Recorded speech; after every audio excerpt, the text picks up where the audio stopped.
tagline.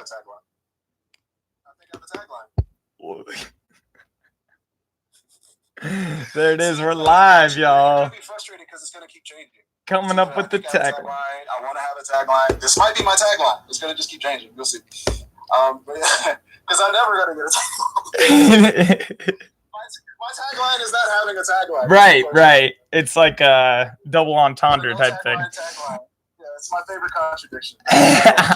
I'm all about the contradictions, man. I'm a white rapper, for God's sakes. Joe Budden named his podcast. We'll name this podcast eventually. Yeah. I'll name it eventually. Yeah. All right, so we're at daydreaming. Mm-hmm. And I need you to present it to me how you present it. I won't look at you or anything. I don't know why you guys hate that. I don't give a fuck, dog, honestly. Okay, cool. So I imagine it would kind of start out. I'm trying to think of actually, because this is some of my newer shit. But so it start out slower. It'd be like, I dream about the day I'm with you. Seems too serene to be true. The old and new get misconstrued and brewed into the current situation we're presented with, represented through a shift. Do what I'm told on a daily basis. Like give up, you're hardly keeping up. Your fuck core is partly creeping up. Stuck in my throat. Hesitation in my station. Never gonna be go. Elope to my craving. Trying to stay afloat. Hustling and bustling my ass. Buying my time for cash. Intertwine my mind with dash, intertwine with sleep depriving, thriving and surviving like the stash. Ain't adding up. I try to do the math like 24 multiplied by 365 divided by 52 with plenty more. So I try to be witty when I'm live, derived to get nifty for you and shit. I nosedive, but it makes the rise so adored and so obliged. I got more in store. Are you just a piece? Release the reason to find peace again. Like, can it really happen? Got me going with Louis on replay. What is it? Movie relay got me going Louis on replay. And I almost want to repeat that because it's like talking about you got me going Louis on replay, going through the same shit, you know, definition of insanity. You know what I mean? Are you saying going Louis as in reference to the television comedy Louis? Like going crazy, like Louis. Oh, okay, I got you. Okay, cool. I got you. Going Louis on replay. Okay, got you. Mythical, theatrical, like a dragon, lyrical fapping, hearing the clapping, the one that inspires the fires to keep on a rapping and never make me feel like a has-been, never shut out my passion. Got them spun out in doubt, got them asking where you been. I feel like it's been years since then when we saw each other, your hair was longer. Oh, you're so weird. What the fuck is weird? Alien, unknown, just another word that's shown that's smeared on the individuals that never fear to be in themselves, only being scared of something else that I'm not. Listen, stop. My lips missing that pops and talks. So what knots that was needed, leaded to deception by walks to spots that propelled an inception of perpetual symbols of hell and self-loathing. Get rid of this energy, posing as a kid, same mentality actually. I mean, I gotta be blessed. I met Jess, Bless, and Ashley. Up 10, could 10, correct, direct to pass the test. All I can do is my best. That's all I ask. What is your risk and what is your task? If you don't know, you better enroll on some soul searching. I'm a perching pelican, teaching how I feel and how I fell again and again. But even through these hurdles, I stay vertical, pursued to impose on the ones that chose me, rose together thankfully, faithfully, staying by my side. That's a family. Up tank, correct, direct. That's actually my mantra. I know you talked about that with a hook. I fucking hate hooks, but that's my mantra when I'm trying to meditate. And you're not supposed to tell people your mantra, but I'm an open book, dog. I don't give a fuck. I mean, we're in a day and age where I think society has become the open book. Like we all are opening simultaneously. Mm-hmm. That's kind of the beauty of where we are today. Now, daydreaming, right? Could you tell me if you were explaining that, like, if you were describing your film, right? If you were describing the film named Daydreaming, in a single sentence, what is it about? Well, I have this like concept for the album, basically that like. I'm chasing this chick named Destiny, and Destiny is my fate. You know what I'm saying? Whether it's end up making music or becoming a chef or doing whatever, you know. So that's kind of like I'm daydreaming about where I actually want to be and what I want to be doing. All right, cool. So as we're going through this journey, right? Because I slipped off because I felt like you took me on a very cerebral path, right? Like I don't know, it felt very David Lynch like. David Lynch. It felt like kind of like a David Lynch type of visual, like your words are visual. So thanks. I dream about the day I'm with you seems to Amber, right? So I'm hearing, okay, you're showing like a dichotomy of time, and like you're showing an entire expanse of this, this area in your mind, right? Yeah. And then into the current situation we're presented with. Yeah. Into the current, I'm not saying it in your flow, I'm on this. Just breaking it down. I hate when people try to read your lyrics. I remember this white lady was reading DMX's lyrics. Can I say them? I gotta say them. Let me say them. What? Nah, that ain't it. So I don't want to disrespect you. Dude, no worries. I'm reading it as like an outsider, For sure. So in the current situation we're presented with, represented through a shift, do what I'm told on a daily basis, give up your heart, keeping up your fuck. So it's like, I would say if we were in a car, right? Or we're on a track, your mental track, we're on your mental track or your train of thought, right? What your train is doing is it's shifting docks so often that it's like hard to keep up. I'm trying to. It's not hard to keep up. It's not a problem with keeping up. First of all, I always tell people if you're writing well, then you have the means to. If you're writing well, a person will have to repeat your song. Yeah, absolutely.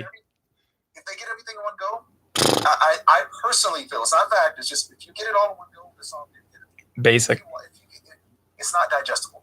Like that's a fucking McDonald's cheeseburger. Yeah. So you need substance. You're cultivating something that requires you to savor the taste.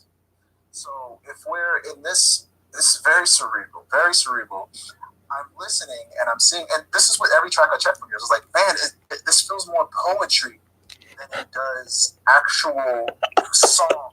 It's so true. It's not because it's like the reason I asked you the daydreaming question. In a single session question, how could you explain it? Because there we go. You have a very ambitious mind. So conceptually, what I'm saying as it's compartmentalized, but it's very ambitious, right? I dream about the day I'm with you. Seems too sincere to be true. Old and new get misconstrued. Serene. So in that series of lines, I dream about the day I'm with you. I'm like, okay, so he's thinking this is a relationship concept.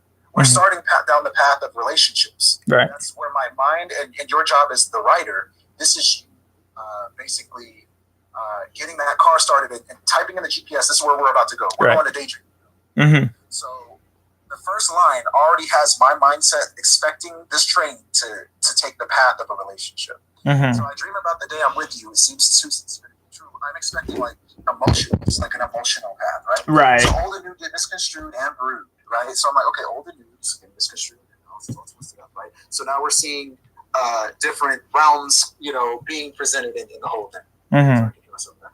I know it's weird. Sorry. Into the current situation we're presented with, represented through a shift. Now this sounds more like it's like meditative terms, right? Like you're talking about expanding. You're talking about expanding consciously, right? Also through work. Everybody works a shift. Whether I know it feels like you're probably not working, but you're on the clock right now. Oh, okay, yeah, this is a shift. Do what I'm told on a daily basis. Just like at work. Yeah. Give up. You're hardly keeping up. You're talking about the job being unfair to you. Yeah, the self-conscious of it.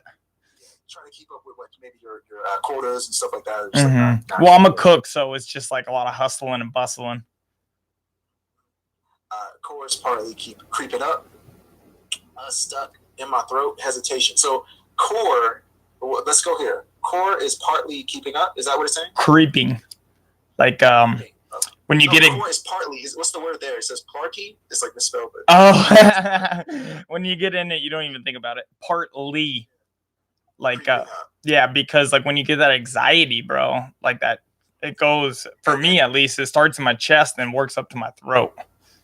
Now that's what you said. So when you said core is partly creeping up, right? I immediately thought, but this is my own intellect Yes. helping me and guiding me through your lyrics.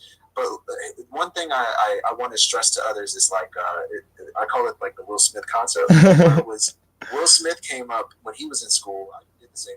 He found the perfect way to tell a joke that would make the black people laugh and the white people laugh. Amen. Say one sentence and make black and white people laugh, right? Right. So for two different reasons, you know. Right. So and where we're coming from and what we want to do, especially with your words, I'm already seeing it. Like you're almost putting a wall against the listener. And this isn't a negative critique. This is more so explaining.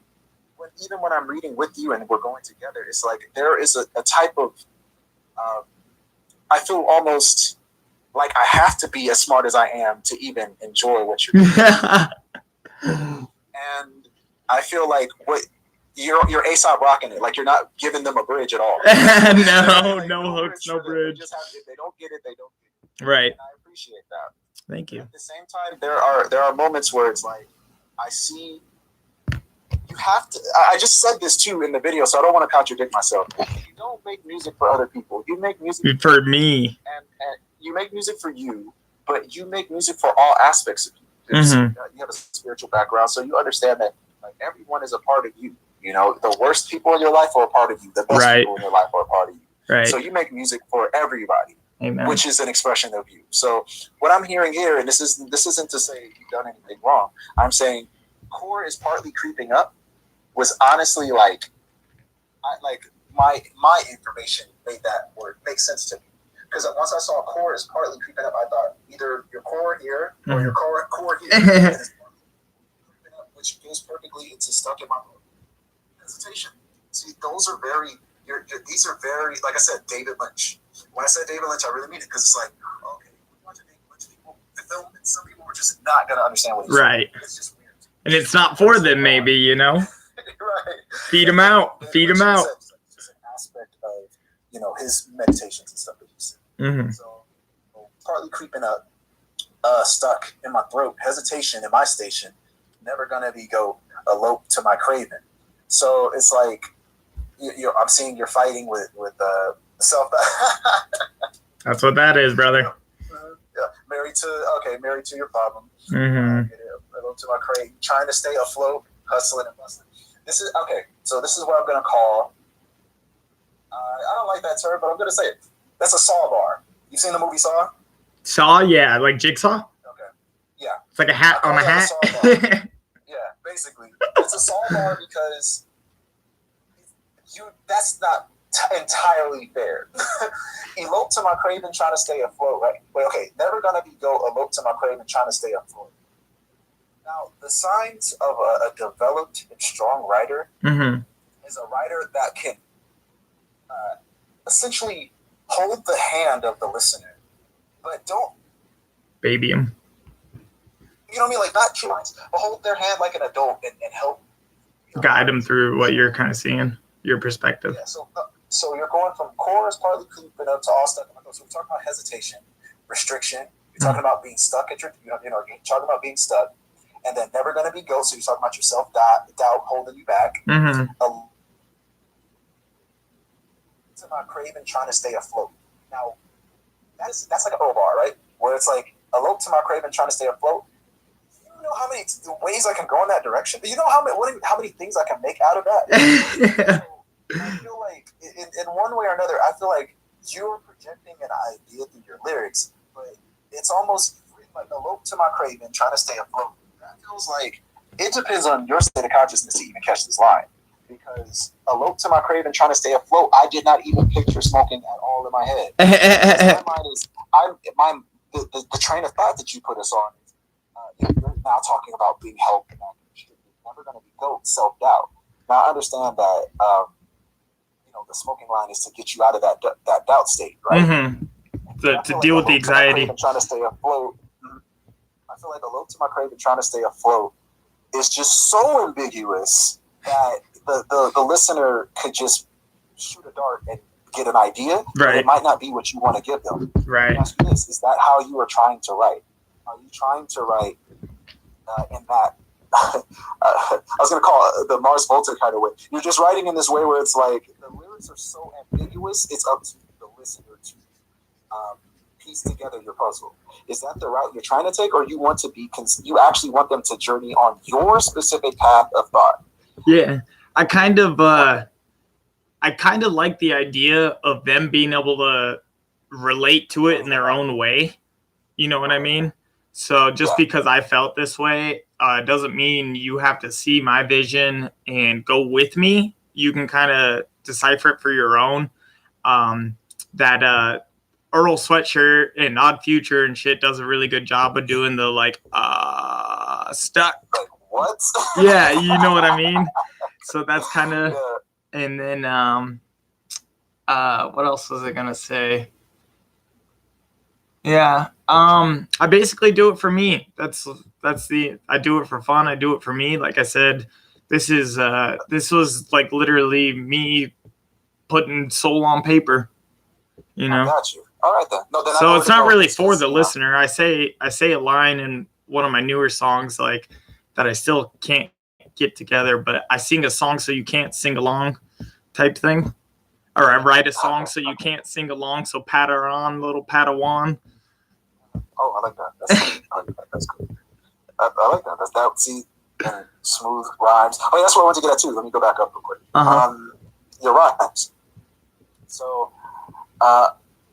just another slight note, but this is because I didn't have the instrumentals and stuff, or like the beat, the way that you wanted to put them together.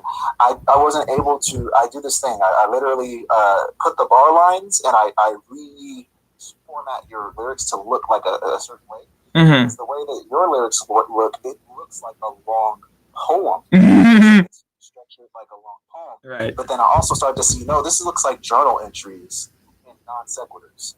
You know, so it's like, okay, I see how you formatted it. I'm not going to change any of this. I'm just going to leave it as it is. I'm not even going to fuck with it. But it's really easy to practice when I do it that way. When I break it down line for line, this rhyme ends here, this starts here, type thing. Now, let me ask you this too before I get to the next part, because I'm going to look at your rhymes for a second. Yeah. Now, what particular goal are you going for with your technique? And I kind of don't want you to mention another rapper's name. Yes, sir. So, what is your? Are you trying to, just go really cerebral, or are you looking to implement like solid rhyme schemes, like study thick rhymes? Like I mentioned, thin rhymes and thick rhymes. Like, are you trying to go for thick rhymes, or are you trying to go for kind of isolated shot-in rhymes that kind of tap in and out of the rhythm? What I'm saying, when I look at what this first couple of lines, I dream about the day I'm with you seems to be true. Like, you have the E sound kind of echoing through, and then you have the U and the true at the end of your bars, or the end of your sentences. I wouldn't even call these bars, because with structural, the bar line replaces. So I dream about the day I'm with you, but it seems to be true. Seems too serene to be true. Yeah. Yeah, you're sprinkling in those one syllables. Yeah. Oh, how's the connection? Is it good or lag? Yeah, every now and then you lag, but you're cool for the most part. Okay. All right, thank you. Yeah. All right, so I dream about the day I'm with you. Seems too serene to be true, right? So I'm seeing here you're not really going for this like it's like a gridded structure in my brain. It's like, oh, he would put a bunch of rhymes in this area, here. It's so cerebral, and it looks fluid. Whereas I would naturally see rhymes almost like simplified. These look like fluid to me. And what I'm seeing is like, your rhymes are implemented very fluidly, and I don't really feel like you're going for emphasis on rhyme. You're going for, this is my thoughts on it. You're going for emphasis of very unique and direct mental expression, right? Yeah. So, when I'm here, I dream about the day I'm with you seems too true. I like how that comes together. Old and the new gets misconstrued and brewed. So, like, at the same time, the old and new get misconstrued. Like, I guess in my head, since I know you're not going for this elaborate dance style, because I would have, like, I see, like, get misconstrued and twisted and brewed. Like, I would see, the old and the new get misconstrued and twisted and brewed. That's how many more syllables I would have. You throw some more in there, some more fillers? Yeah, so just because structurally it would sound better. But I'm listening, and it's like you're putting the rhymes like if a piano player was lightly tapping specific keys, that's what the rhymes look like here. So let's move on down. So into the current situation we're presented with, represented through a shift. See, like presented with through a shift, that those aren't that I'm my brain is sectioning certain parts of this area, right? But now that I see what you're doing, you're not trying to go for big rhymes. But I want to ask, do you want to go for big rhymes? Yeah, for sure. I mean, what do you mean, like more syllables connecting to other syllables? Because, like, for the example, old and the new get misconstrued and brewed. So you rhyme brewed and strewed, but miscun. Miscun is like miscun. Like I said, I added twisted. Twisted, yeah. Twisted. Yeah. So like just because it's that, this is from just for not to emphasize your lyrics. I'm just matching rhymes right now. So yeah, misconstrued matches with a brew, like Yeah. So my mind gets misconstrued. I might have to get a brew. I'm feeling twisted, dude. I don't know what I'm gonna freaking do. I could hit a move, but I don't know if I'm gonna switch the, right. You could the right attitude or whatever. But what I'm seeing here is I don't think you're going for that. I feel like your expression matters more than you trying to structure a bunch of syllables. So let's try this real quick. I love this. This is fun as fuck. Thanks. So, I'm glad you're having fun too. Where do you want to go as an artist from where we are breaking these lyrics down? Where do you want to be next? And then I think I'll know where to go from. I need to get beats, and I need to be better in the studio, and I want to get on a stage, bro. I've only done one open mic, and it was fucking awful. It was all acapella.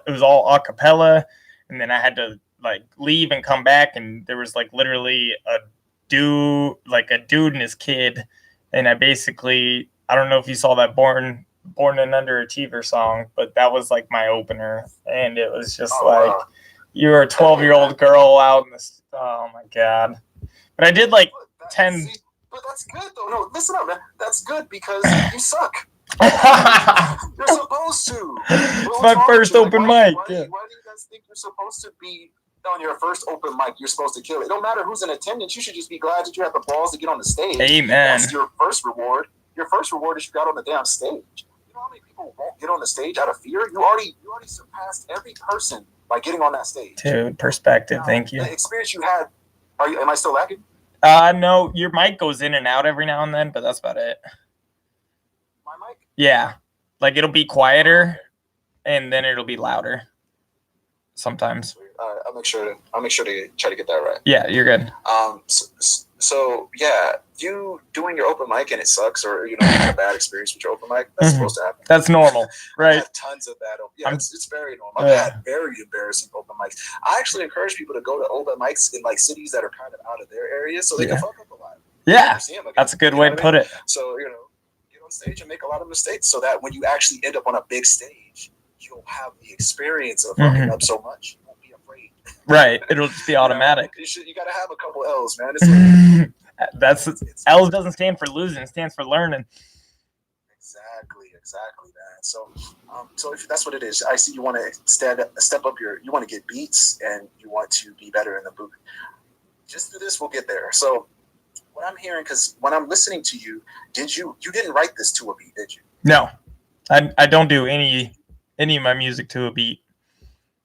Okay. I'm ideally I want to be my own producer, but I got a keyboard and it's fucking producing is just a whole other animal. Instrumentals. It is, but it's fun, man. I produce too. It's fun. Here's the thing, the production background is only going to make you better. But if you don't have beats right now and you're trying to make beats for yourself and you're still learning how to make beats, you're going to frustrate yourself. It's okay to get beats from other people, man. Just, go. I don't like the type beat movement, but it does help. It works. You just, if you're looking for a sound, you're going to literally Google the sound you want and it's available. Yeah, that's a good point. But for you, it's like, don't do that. Don't do that to yourself. You'll go crazy. Trying to make my own beats. No, just not yet. I mean, right. I'm not telling you to stop making your own beats. Continue to make your own beats, but separate the production and the lyricism. Got you. And treat yourself as two different artists. you'll have your producer artist, which will focus specifically on production and not think about rap at all. Will not think about production at all. Right. It'll help you separate them for now and work with them individually, because you'll get caught in that jack of all trades moment. Yeah. You won't get anywhere. So go, like, right now, if you want to get better in the booth, then get off those keyboards, stop making beats, and find other people's beats. You write your songs to those instrumentals. Because what I'm seeing here, like I said, I could tell you didn't write this to an instrumental, because there is no instrumental form. I don't see an instrumental form. Yeah. And what matters most, because you're rapping, man. So the instrumental is a part of your writing process. For sure, yeah. When you do them separately, what happens is, like, for example, daydreaming is very cerebral, right? But let's say you find a beat that actually matches the daydreaming, like, atmosphere that you want to create. Yeah. The daydreaming atmosphere that you want to create. You find the perfect beat, and you start to lay your lyrics down, and you realize, oh wow, I'm kind of out of rhythm with a lot of elements. All the time in the booth, yeah. Exactly, because you haven't lived with the song. You don't know the song or the instrumental. You have to develop a relationship with the instrumental, and then you have to bond that relationship of your lyrics to the instrumental. If they don't know each other, they're going to act like energies in real life. They don't know each other, so they're going to bump heads here and there. They're going to have some off rhythm, like putting two complete strangers to dance with one another. That's what you're doing.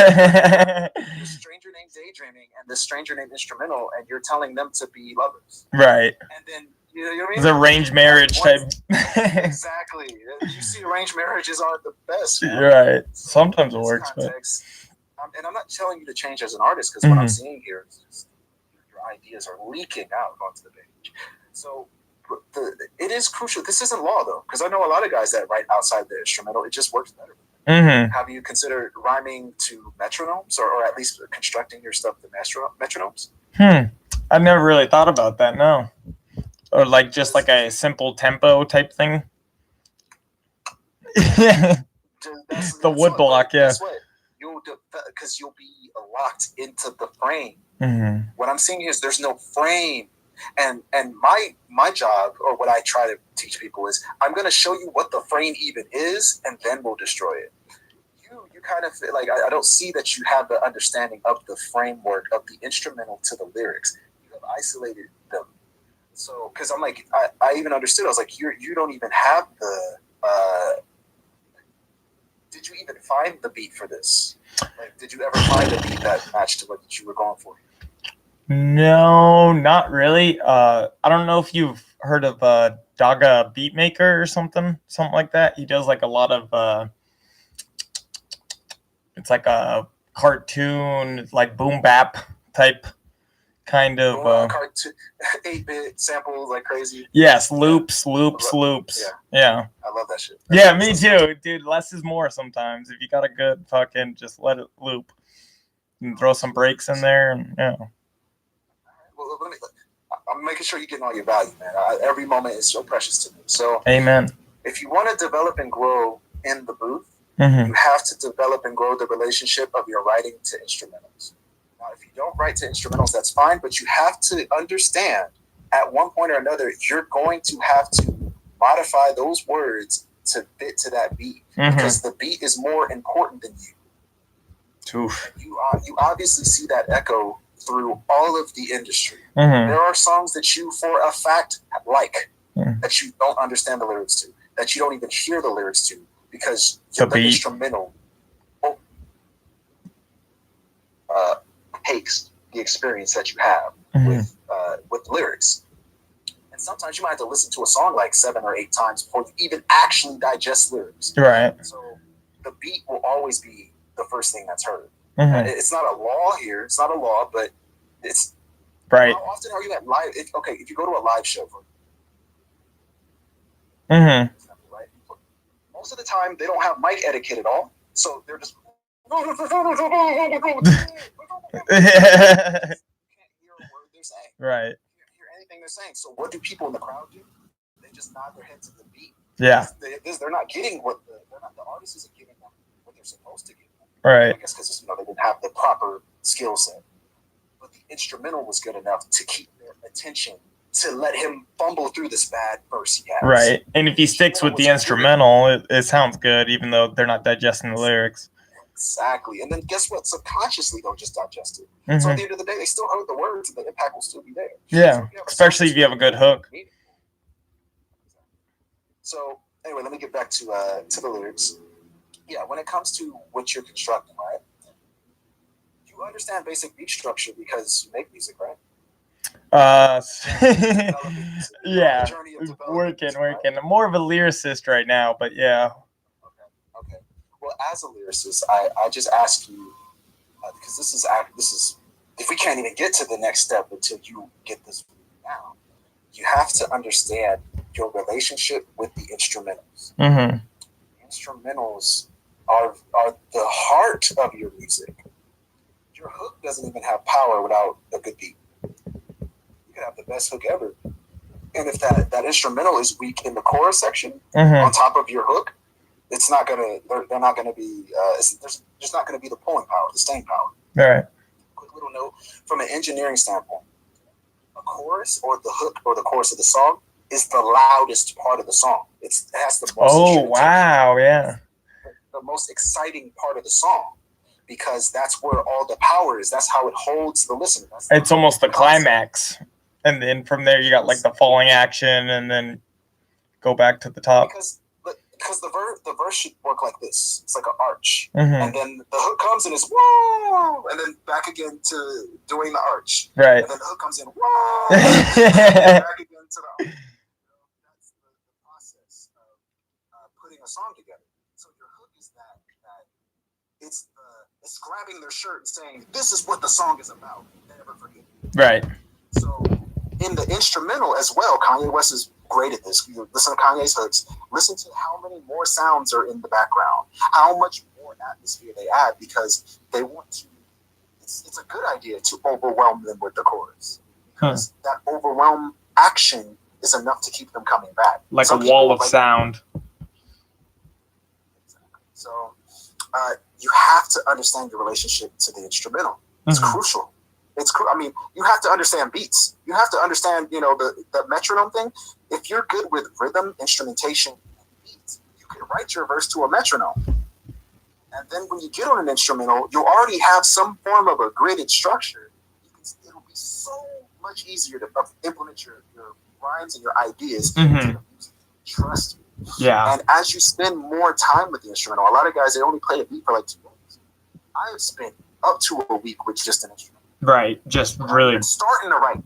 Without even starting to write. Yeah. Just listening to it over and over on repeat. So I go, okay, this feels like a exciting type of song that I could say witty and funny punchlines to. Right. And as I listen longer and longer, I can go, okay, I know what type of joke to write now because the energy of the song is telling me what to write. Yeah. I wouldn't write a somber, subconscious, painful song to an instrumental that told me it wants jokes in it. Yeah, exactly. But it's as simple as I make it sound. It is a consistent problem. Oh, constantly. It's consistent, but that's because there's no connection from the artist to the lyrics to the song or to the instrumental. So in your case, I'm seeing it. We're going to keep going through the lyrics, man. And like I said, we're going to go as long as we need to. Yeah. It's like, as long as you have, brother. Just give me. Keep talking. I know you get lost in time too, so. I love this shit. It's fun. This is fun. So, you're living the dream, man. Yeah. Making money doing what you love. All right, so where we at? Represented through official they gave up your Harley, keeping up your fuck. Yeah, core. Where we at? A rope to my crave. I'm trying to stay afloat. Hustling. Busting my ass. My time. Oh yeah, that's another thing I wanted to say too.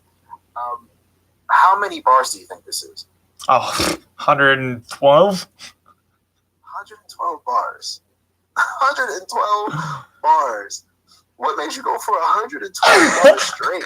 I don't give a fuck. That's why.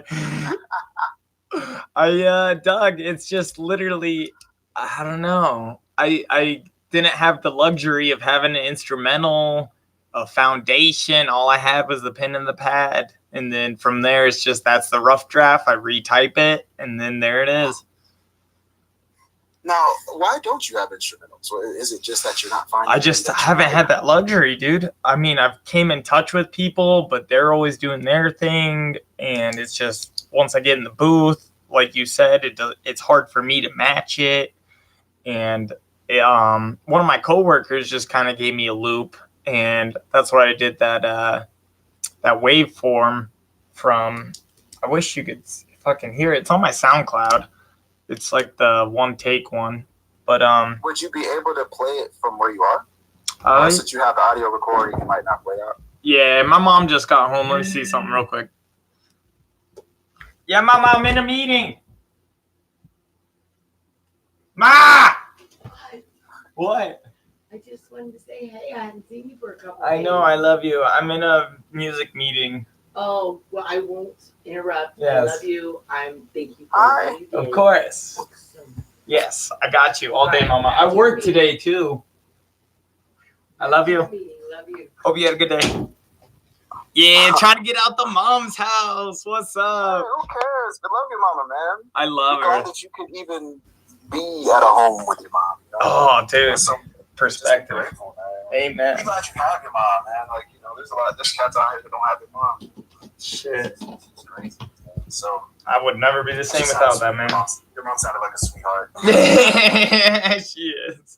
She gave me a chore list, and I think she thought I had the day off. And then I came home at 2:00, busted ass, got all the shit done, and then I was like, 3:00, here it is. And it was like, oh yeah, Andre's live right now. That's good though, because I was like, I gotta go live real quick. I don't know why. I was mad. I was just feeling a certain way. I was like, I'm tired of seeing this shit, man. I gotta say something. I feel that. I'm trying to see what happened. So I was like, let me try something. Let's see how it goes. But let's see. So buying time for cash. Buying my time for cash. Buying my time for cash. Oh, buying my time for cash. But still, I like just the concept of, time is money. Buying time for cash. Mm-hmm. I mean, that's at the end of the day, that's what my managers are doing. They're buying my time. They're paying for it. Yeah, what's your opportunity cost? Talking economics. Let's see. Buying time for cash, deep buying time, my mind dash. See, okay, I like this. Buying my time for dash. Like, in my head, I'm trying to put this to a beat right now. Like, in my head, I'm trying to construct this song to a rhythm. Mm-hmm. Maybe like a... I can see exactly where I would start cutting lines and cutting bars and just fitting them perfectly. Some of your lines are so non sequitur. It's like, okay, deep buying almost feels like it would take up half a bar. Time felt like it feels like it would take up half a bar, so that'd be like a whole bar. Because in the context of what you're doing, what these are sentences, right? Those are written bars, right? There's a difference from structured instrumental bars to written bars. A lot of people think that a full sentence is a bar. That is true, but when you're following what's correct, this isn't law. I'm just saying when you follow what works, then you'll see that following the bar structure to the instrumental is going to enhance your songwriting. Mm-hmm. That's where, because when you get so good at the structure of the music, then you'll start seeing, structure breaking like Kendrick does, or Earl, like he sounds like he doesn't even, he's on the beat, but he's like, yeah, exactly. Jump off for 3 bars. But that's because he understands the structure of his instrumental so well. Yeah. I've also had a dude where I would pick up a beat and he'd be like, it's crazy because you're on beat, but even when you're off beat, you're on beat.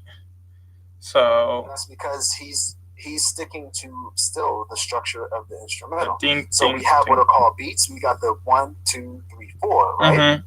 The space between that 1, 2, 3, 4 are the sub beats. Those are the beats behind the beat. So when you get good enough to understand the structure of the instrumental, you'll know when to jump in between the beats. Like, listen here, you have to know how to lock your words into the structure of the instrumental. The instrumental is more important than the way that you write. I'm sorry to say it that way.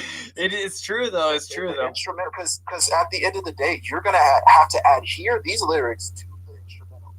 if you, as the writer and the performer, don't adhere these lyrics to the instrumental, and you be stubborn against the instrumental will fight back, and you won't sound good together. Mm-hmm. You have to understand. I mean, you obviously understand energy. Understand that all of this is energy. You have to think of it like energy. Yeah, So channeling it. If the exactly, you have to know who you're. Think of it like this: you are developing relationships with these, like the instrumental. You have to fall in love with the instrumental before you want to make a baby with it, and the baby is the product. The baby is the song. Right. The instrumental you have to be with. Think about it night and day. Wake up, dream it, live it. Yeah. Easy. Okay, I'm trying to keep it. Like I said, I haven't had that luxury though. I wish I with some rap songs by Earl, right? A lot of his beats sound like the Bad Acid Trip he made it out of. So true. If you listen to his instrumentals and you think Bad Acid Trip, then his lyrics kind of fit that persona. Yeah, like it fits. What happened? Cool? Yeah, I'm cool. Drop the phone. Okay. So it fits into that. Into that bad acid like atmosphere motif. If you listen to the instrumentals, they're warped. They're bent. Yeah. A lot of chop. They're brash. You know. That brashness of the music, like people were mad because they were like, Earl doesn't sound like himself, but in reality, Earl couldn't sound like the old Earl on those beats because the beat obviously dictates what he sounds like. Mm-hmm. That's so true. I never realized that. How gritty he is and how gritty the beat is, it just goes so perfectly together. Exactly. So you, in your case, you have these. We'll get back to lyrics. When it comes to you, because I almost feel like the way you even sound, you almost have like this love-hate relationship with you. Don't we all? Stick around for a while. Go on YouTube. Yeah, but just go on YouTube, man, and listen to. Are you familiar with the instrumental hip hop beat scene? Like the names like Mind Design, Flylo, Flylo, not Diplo. Sorry, Lo-fi, Slow-mo, Monopoly, Toki Monster, Ras G, rest in peace, he just passed away. Oh no. And if these sound like a bunch of random names, I'm telling you, there's a whole world of guys that literally only make beat music, and these guys are pushing boundaries. There's guys mixing like trap with country and purple waves. There's guys doing boom back with the bleep boop sounds, right? But they're morphing it, throwing sax trap. Exactly. Oh, that was dirty. You have the David Lynch kind of reality of writing. Who is that? Type in Brain Feeder. Brain Feeder Records has they're mostly instrumental artists, and they're really off the wall type of production. Mm-hmm. A lot of people affiliated with them make great stuff. And Warp Records, a lot of beat instrumental tapes from Warp Records. They have incredible stuff. Stone's Throw Records. Yes. They're those guys. John Wayne, you'll have a field day with a lot of these. John Wayne. This is so much good shit. Yeah, JON WAN. Fat white dude, right? John Wayne. Yeah. And their stuff is it's odd enough for you to really go.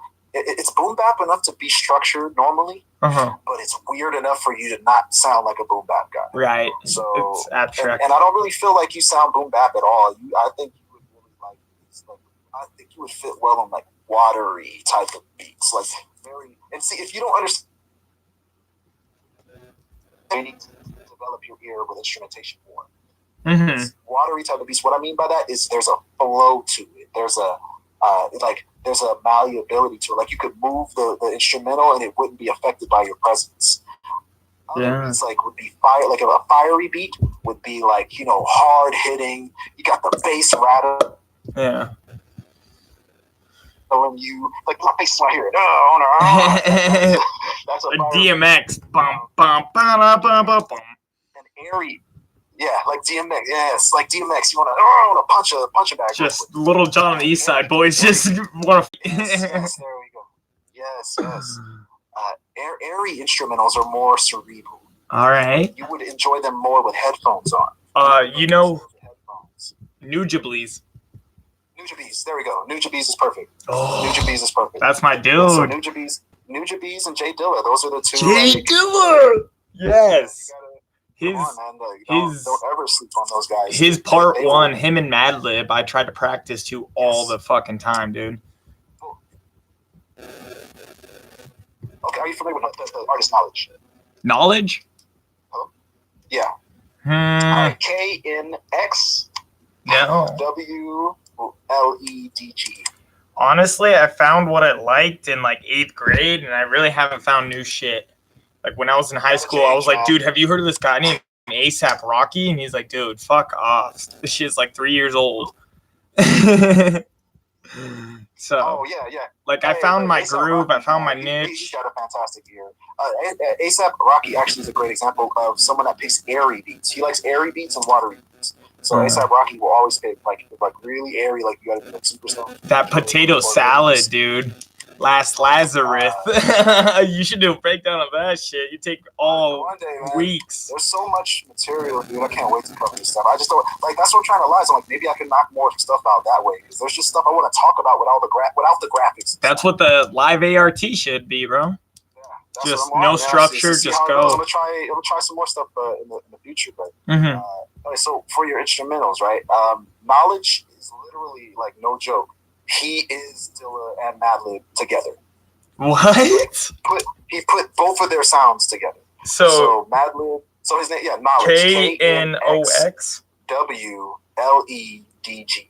Knowledge, and then instead of an O, there's an X. My handwriting shit, but I think I get it. Yeah, and just type in Google best knowledge beat tapes. This guy has almost 100+ beat tapes. God damn, and they're all unbelievable. Like his ideas is he took Dilla and Madlib and became both of them, and he not just those two, but like those are the pillars of his sound, and he just goes in places that I'm like, I don't even get it. So you'll love Knowledge. Because if you like Dilla and Madlib, then Knowledge will push you to the current generation of sound. And I'm not saying Madlib and Dilla are old school; they are literally timeless. But for real, Knowledge wants to kind of escalate where they were. Knowledge is trying to escalate. So gotcha. But out of all the names I said, check out Knowledge. As cheesy as it sounds, like you were talking about, how the hate and love duality aspect of my rhymes and stuff. I don't know if this has anything to deal with it. I don't know if a lot of people believe in this shit, but I'm a Gemini. So, and like awkwardly enough, I've been called like different names my whole life. I went by Alex at one point, then I went to Tanner, and then I was going by Lance for sports. So like the ATL, that's where that comes from. And then East, at least, it's automatic positivity, optimism. At least I'm here. At least I got a mom. At least I'm breathing. You know what I mean? At least I like that. I like that. It's nice and simple, nothing crazy, but it's got my initials in it. You should write something explaining at least, That's what I was. Called at least. I want a whole concept album of basically. I want to do these characters in different voices and have them all match up simultaneously. Being like Alex is like the professional that goes to work. Tanner just wants to party and fuck off and get high and fuck bitches, whatever. And then Lance is like the loyalty, the last name, like what you should be doing, like the correcting path of it. And then like I want to be able to put all those characters and end up coming up with one of them. That's Alex, Tanner, Lance. And I want to do like a whole concept album. And that's basically what I started writing for with Pain and Daydreaming and stuff like that. So with that concept you just explained, that requires a bit of self, indulgence. You have to dive into yourself and really on paper, you got to write this down. You need to write every last one of your characters out and give them a history. Right. Give them an identity. Give them a purpose and then personify them. Because if you just loosely leave those concepts in your head and you try to perform them, it's not going to come out when it's time to put it, you're going to get well digested. Lost in that performance. You're not going to be able to, huh? I said it's not going to come out like well digested. Can you hear me? Well, because I can hear you. But like I said, it's like writing movies. You're writing movies. So this concept album is a movie. You need to, just like a film, if you didn't know, screenwriters, they write their characters' history out. They write who their parents were. They write how they were raised. They write why they became that person. Right. Why is Wolverine this mean guy in this movie? Because these fucked up things happen to him. They Right. have to note it out, and then they write the dialogue based on that history without telling you. So just like you're gonna, let's say we'll take those 5 identities, and they're all one encompassing person, like a hand. Like they're all attached to one form. Right. So what you would do, that's like I see kind of a Quasimodo type of movie. That's dope. Each individual character that you have, you'd have a different pitch shift for. You have a different, a flow or cadence, but like 5 different vocal pitches per character to keep that consistent. Don't try not to deviate from the sound. Quasimodo always sounded like Quasimodo, right? Yeah. Like he always had that high pitched sound, and he always sounds like that. It doesn't really deviate often. Quasimodo raps between him and Madlib. They just bounce between one another. That's kind of what you would do. But once again, you wouldn't be able to execute that well without understanding instrumental structure. Like instrumental. Go ahead. I was gonna say MF Grimm in Scars and Memories, how he has that, how he's talking to him and shit, and he's talking back. Yes. That's like, and in your case, you're gonna make it a little bit harder because you're adding more characters. Yeah. But the fun part about it is when you develop that history of your characters, and also write down their relationship to one another. The reason you're gonna do this is because you're developing this on paper to subconsciously build it. Yeah. Once it's subconsciously built, you're gonna go to sleep to it, wake up, and know what to do. That's what's almost the scary part is like, what if I dive too deep and like this girl I was seeing was like, dude, do you like actually think you're 3 different people like in one? And like I was like, fuck off, lady. I'm trying to live my best. I'm sorry. That's that you're like the Gemini energy is it's not necessarily yin and yang, but it is yin and yang. It's like twin identities within a single source. That's Gemini, bro. Yeah, it's twin identities in a single source, but you're trying to take it further. You're trying to like double your Gemini. Yeah. So instead of 2, you're trying to do like 4. They're just going to expand to like that's a lot. It's a lot. That's what I'm saying. If you enjoy doing it, if you develop your relationships with your instrumentals, unfortunately, that concept you just shared, you're going to have to pick instrumentals that match the dynamic range of these characters now, and that's not hard. It's not hard at all. That list I gave you, just fuck around and listen. Yeah. You're going to find somebody and you're going to get it. Yeah. And what you're doing right now is don't try to jump to making the best song possible to get signed tomorrow. You're trying to get better at writing your songs to these instrumentals. You're getting better, because I'm seeing now, you need to develop your instrumental relationship in order for these very complex and dense lyrics to have a home. Yes. Your lyrics are homeless. No, they're dying in the Google Drive right now, dog. Yeah. So I'm seeing you here. I'm seeing like, okay. And I'm sorry, we deviated so far. I know. I'm glad you did, man. It's a lot to take in, honestly. Rap is a lot to take in. Yeah. So I'm glad you recorded, man, because rap is a lot. This isn't a small time. Do you understand the work it takes to put together a film? Just off the top. This isn't a hard question. Just no, honestly. I mean, I get like the concept, but putting in the work, no, it probably takes fucking decades, years. Ryan Reynolds writing Deadpool type shit, Yeah. It takes decades. Sometimes it takes. I like to use Quentin Tarantino because he's like the benchmark of a filmmaker and a writer. I literally use Quentin Tarantino techniques in my rap. No shit. So, yes, definitely. I watch Steve Jobs. I watch Steve Jobs. I watch famous directors and films like screenwriters. Yeah. Tops. Your best writers like Jordan Peele. Jordan Peele's excellent for rap. Jordan Peele, who made Get Out and Us and Keanu and Key and Peele, those guys writing. If you watch their show, try to figure out how to do what they do with rap. You're just gonna get better. But anyway, what I'm trying to get at is this: the the reason that you look at like screenwriters and film creators is because the structure of film and the structure of developing Music for television is the same as rap. Believe it or not, it is the same as rap. Now go listen to Good Kid, Mad City, and don't tell me that it's not a movie.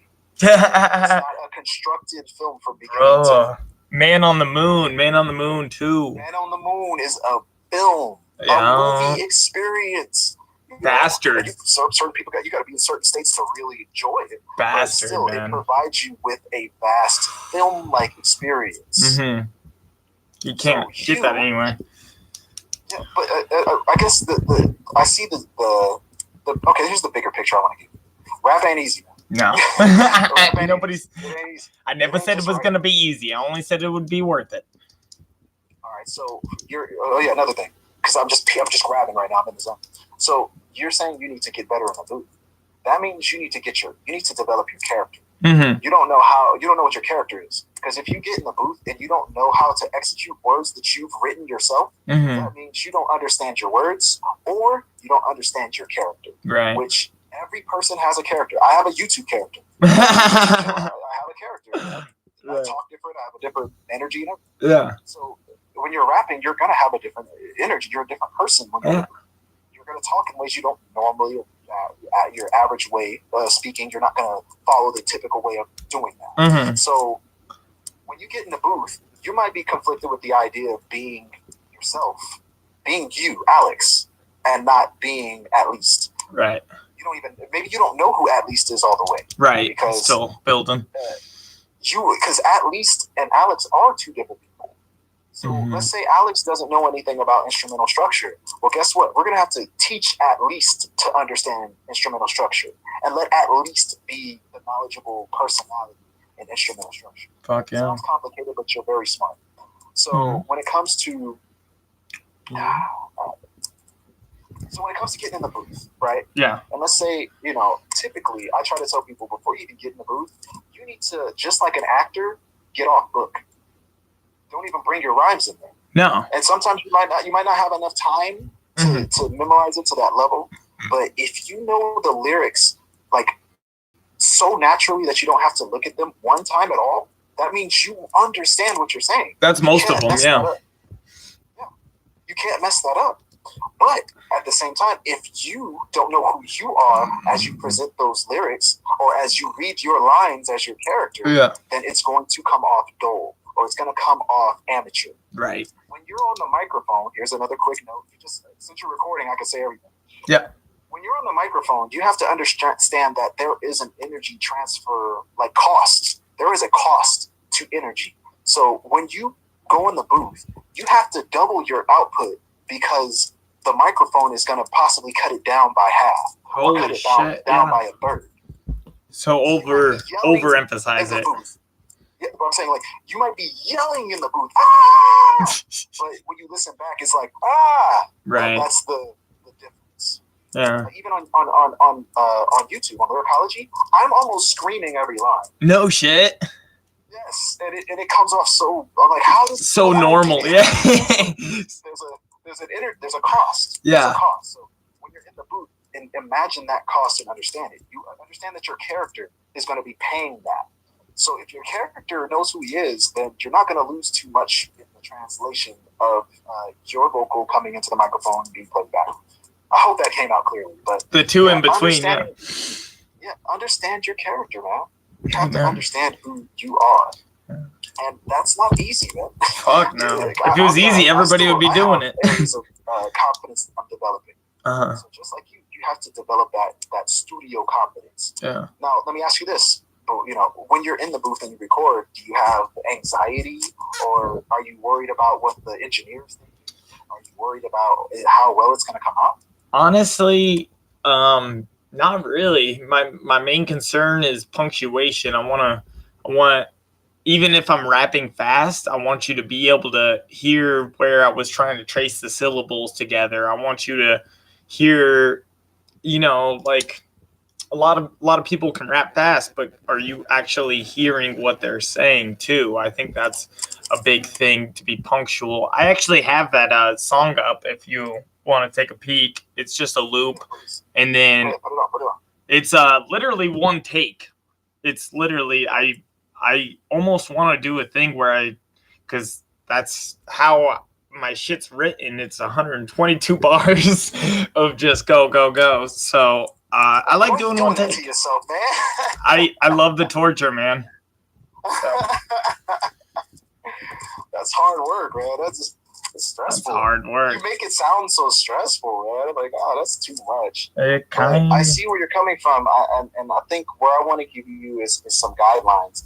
You're very ambitious, and your mentality is very ambitious, and your ambition it's very escalated. You have very high ambition, so when it comes to your concepts and your ideas, you're going to struggle trying to pull them down because you're already focused on like how big you want the production to be.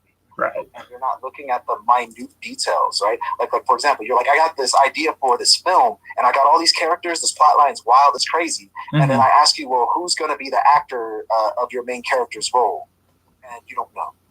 That's because your idea, you focused on the big picture, but you didn't look at the minute detail of, well, how are we going to get to that conclusion? Right. Well, who's going to fill those slots up for you? You have the ideas, but how are we going to make the ideas tangible? And I think that's an issue of, meditators. Yeah. It's like a mental masturbation. What you want to do is pull yourself lyrical out of that fapping. mental masturbatory phase, bring it to paper. Bring it to the reality. And I see you're doing that with what we have here. I know there's certain things that I'm saying. You're like, I do that, but I'm just getting ideas out. Right. Here, I'm actually going to try to send it to you because I have my, yeah, I'll just send you this. That's cool. Yeah, send it to me. And I'll try to. I mean, if you look up At Least on SoundCloud, you should be able to find it. Okay, I'll put it. Just how it is, capitalized ATL East. Then it's one take.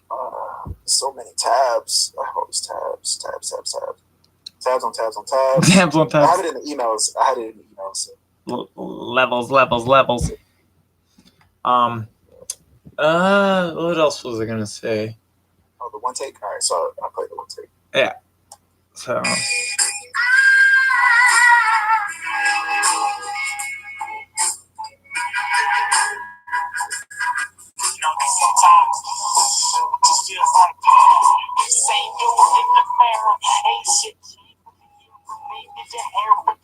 Every day is so movie.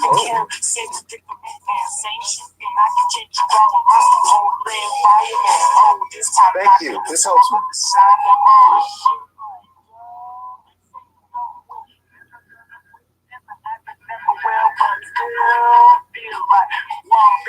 Let me ask you this. Yes, sir. When you stress and stretch the syllables, I'm gonna pause it. So when you stress and stretch those syllables, are you doing that because you're trying to fill in that gap to get to the end of the bar, or is that a flow choice? I'm trying to go with the beat because the beat it builds and then it goes off. So it's like dun dun dun dun dun dun dun dun dun. I'm listening. I'm like, okay, yeah. Now that I hear you are on rhythm, and I'm like, okay, that actually I see what you do now. You kind of do this bouncy puppet on the string. Jellyfish. You do like a jellyfish type of flow. On beat but off beat. It's weird. Yeah. So, and I see what you're doing, especially with this one.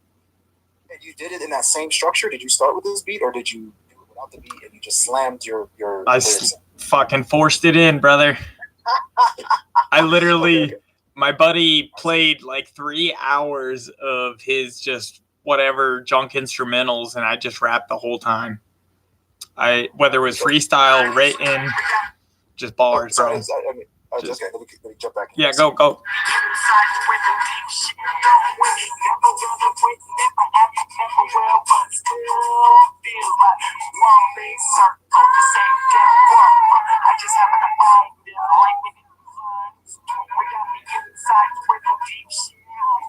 Damn.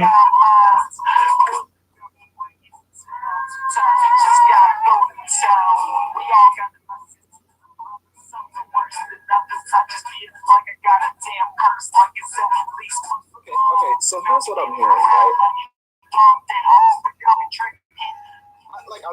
I'm hearing any particular issue. rhythm. It's not the best quality for sure. As far as like clear. There is a lack of confidence. Yeah.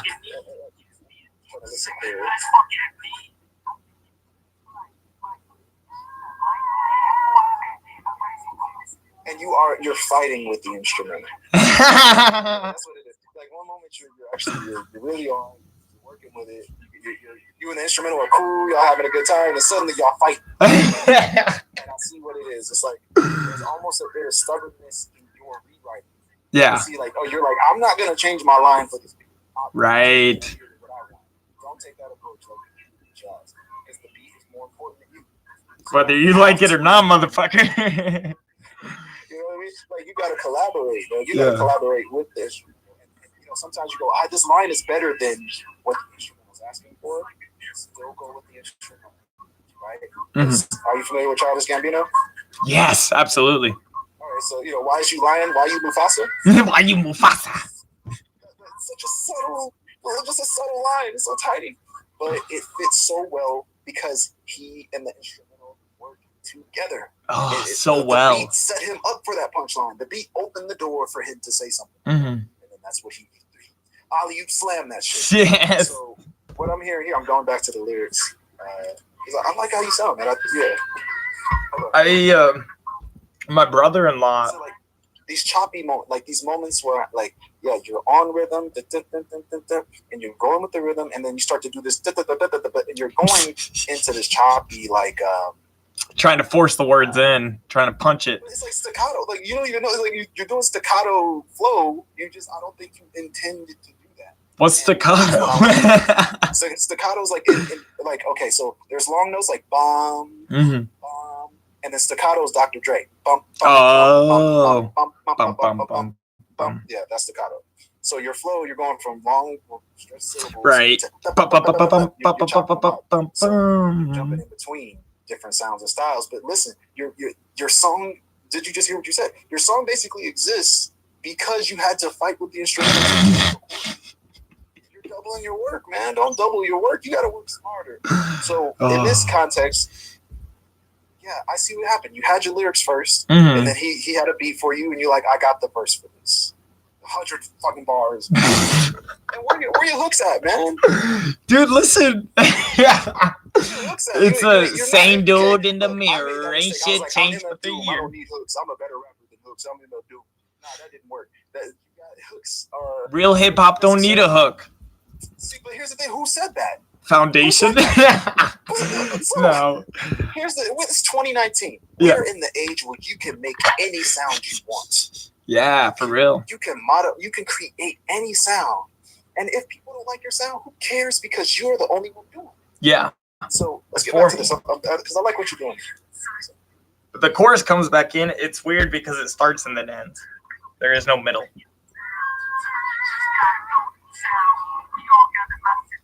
Okay, here's another thing. All right, I hear it already. So let me ask you this. Every time you record your verse, does your delivery change slightly every time you record it? Fuck, probably. That, like I said, that was one take. No. Okay, but that was one take. But let's say you fucked that take up and you did that take again. Would you have delivered it exactly like what I'm hearing right now? No, for sure not. You need to work on your instrumental structure, because that's going to affect your presentation. Consistency too. But here's the thing, because this is not a form of discouragement. I'm telling you this. I like what you're doing, because there's kind of a loose hinged feel to it, right? There's like this, when I get in the booth, it's just gonna be however it is makes it look, right? That's the vibe you're going for. It's a great way to go. But try multiple styles of configuring your song. Because if you keep doing it this way, you're going to keep running into walls. Especially if you end up in a situation where, like, they call you got to go to the booth, and they want you to write your verse in like 2 hours and then have it all ready in like 2 hours. If you do it in this style, you're gonna have this like shoddy, loose verse that doesn't have a strong punch. Doesn't hook. Yeah, that punch is the word, but your personality is going to be affected. Ooh. Because you're going to be in that busy stage of mentally trying to get your lyrics to match this vision you made in the last hour or so. Right. And then when you try to get on the beat, you're going to do a different version of those lyrics over and over until, let's say you do a take, right? I'm giving you warnings before it happens. Let's say in this format that you're doing it in, right? You go to the booth, you wrote fire bars. Your bars are fire, they're ready to go, but you didn't do the instrumental connection. You don't really have it down that way. You just have your bars ready. You get in the booth and you kill it. You kill your take, right? And then you listen back, and at the very last corner of the verse, you bit your tongue or something, and you mess up some words. And they go, all right, you can either punch it in, or you just want to re-record it. So you say, all right, I'll go in and re-record it. And you try again. Trash. And totally different. Like you just never capture that moment again. Right. That's because you allowed your improvisational style to interfere with having something already structured. Right. You know? And what I'm explaining to you is dude, it's like a week or two of just sitting with instrumentals and understanding, how to get your words locked in. Have you checked out my videos, How to Stay on Beat? I've seen the clips, but no, that and the How to Count Bars and How to Stay on Beat. I have 3 videos on that. Watch those. They'll explain how I call them anchoring your words to the beats. All right. And I'll go into it. I'll explain it because a lot of great artists anchor their words to the metronome beats that you would hear. So the beep, beep, beep, boop. There's a word perfectly anchored on every last one. Right. Syllables too. Yeah, syllables or even just like sounds and expressions, right? Or even they'll even express miniature themes, but they always pop up where those bars are, where those beats are. Yeah, that really hit me when you said that's taken away from your personality, because I that's what I want to emphasize the most of how chaotic I feel and I want to basically be able to put that and then but still have structure, still have a foundation where people can relate, but they get oh shit, he's on a whole nother level as far as I don't know, persona. I got you. No, because what you I said in the live, I was like, what we're really doing is we're digging into our soul, pulling it out, and then pushing it on other people. That's how I feel most of the time. Just ready to go. Yes. So if you are, let's say if you like I said, if you got put in that rush mode and you only have 2 hours to knock out something really impressive, you got to dig deep and fast. I think it's clutch time I can perform. Oh yeah. But I mean, there's a whole plethora of ideas are streamlined in a way that when you rewatch it, will make some damn sense here. So when it comes to the performance, is a reflection of how well you know yourself. Your performance is a reflection of how well you know the words you say. Your performance is a reflection of how well you know and trust your recording engineer, your recording process, and it's also a reflection of how much you trust the audience that will listen to it. Because you have to be the shit when you get the booth, man. Yeah. You got me. As a matter of fact, you got to be Superman when you get the booth. You know what I'm saying? That's exactly. Let's say you're Clark Kent right now. When you get in the booth, you have to be Superman. There's no other option. Right. So if what I'm hearing here, if I go back to the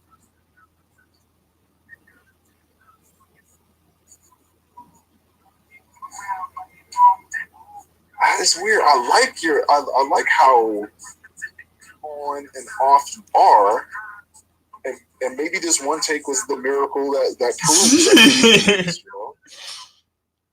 But there are moments I'm hearing where you're like, shit, I don't know where to put these words. Right, words go. Anywhere. Just launch them. Yeah. That scatterbrain style. If you want to, you nailed it. I'm saying. Yeah. If you want to, I'm not telling you to change. I'm just showing you ideas. Right. So if this is the way that you want to go, if this is the style that you want to do, then dedicate a project to that style. And then when you get to the next project, change your structure. Change the way you put it together. Right. Change your identity. And if you got 5 characters with you, then you're going to be constantly changing your sound. Well, this is all my old shit. I have like 17, probably 17, where it's basically me just fucking having relationship issues, getting in trouble, trying to be a better self, you know, getting arrested, trying to cope through getting high and drunk and figuring out that's not right. And, you know, just a lot of common problems, really. Not feeling good about myself, not feeling inadequate, you know, shit like that. One of my favorite lines is something along those. Shit. How does it go?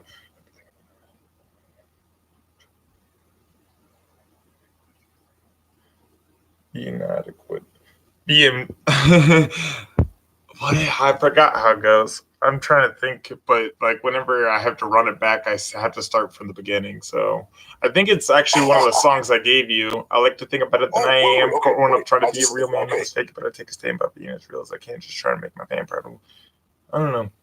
Oh, my biggest fear is being inadequate, not amounting to shit. It don't suit me. I want to break free because I'm just the pieces of the man I'm yet to be. See? Now, poetic, you know, deep, brash. It's a great combo there. Thank you. But how would you deliver what you said on the instrumental? And the reason you can't answer this question is because you're not listening to the instrumental. You have no context. Yeah. You don't know. So you can't, just right now, based off of physical evidence, you cannot show me what that would sound like on the instrumental. Until you get the instrumental, spend time with it, and see what the relationship of the words are to the instrumental. Yeah. If you just try to force them to fuck, it's going to be I'm on like a one-sided love type thing, right? I'm like on a, what is it? One-sided love is never fair. And I got the love for the lyrics, but I have no love for the instrumental. You know what I mean? Right. It's just because the instrumental wasn't there. It was just, I had something and I needed to do it, so I did it.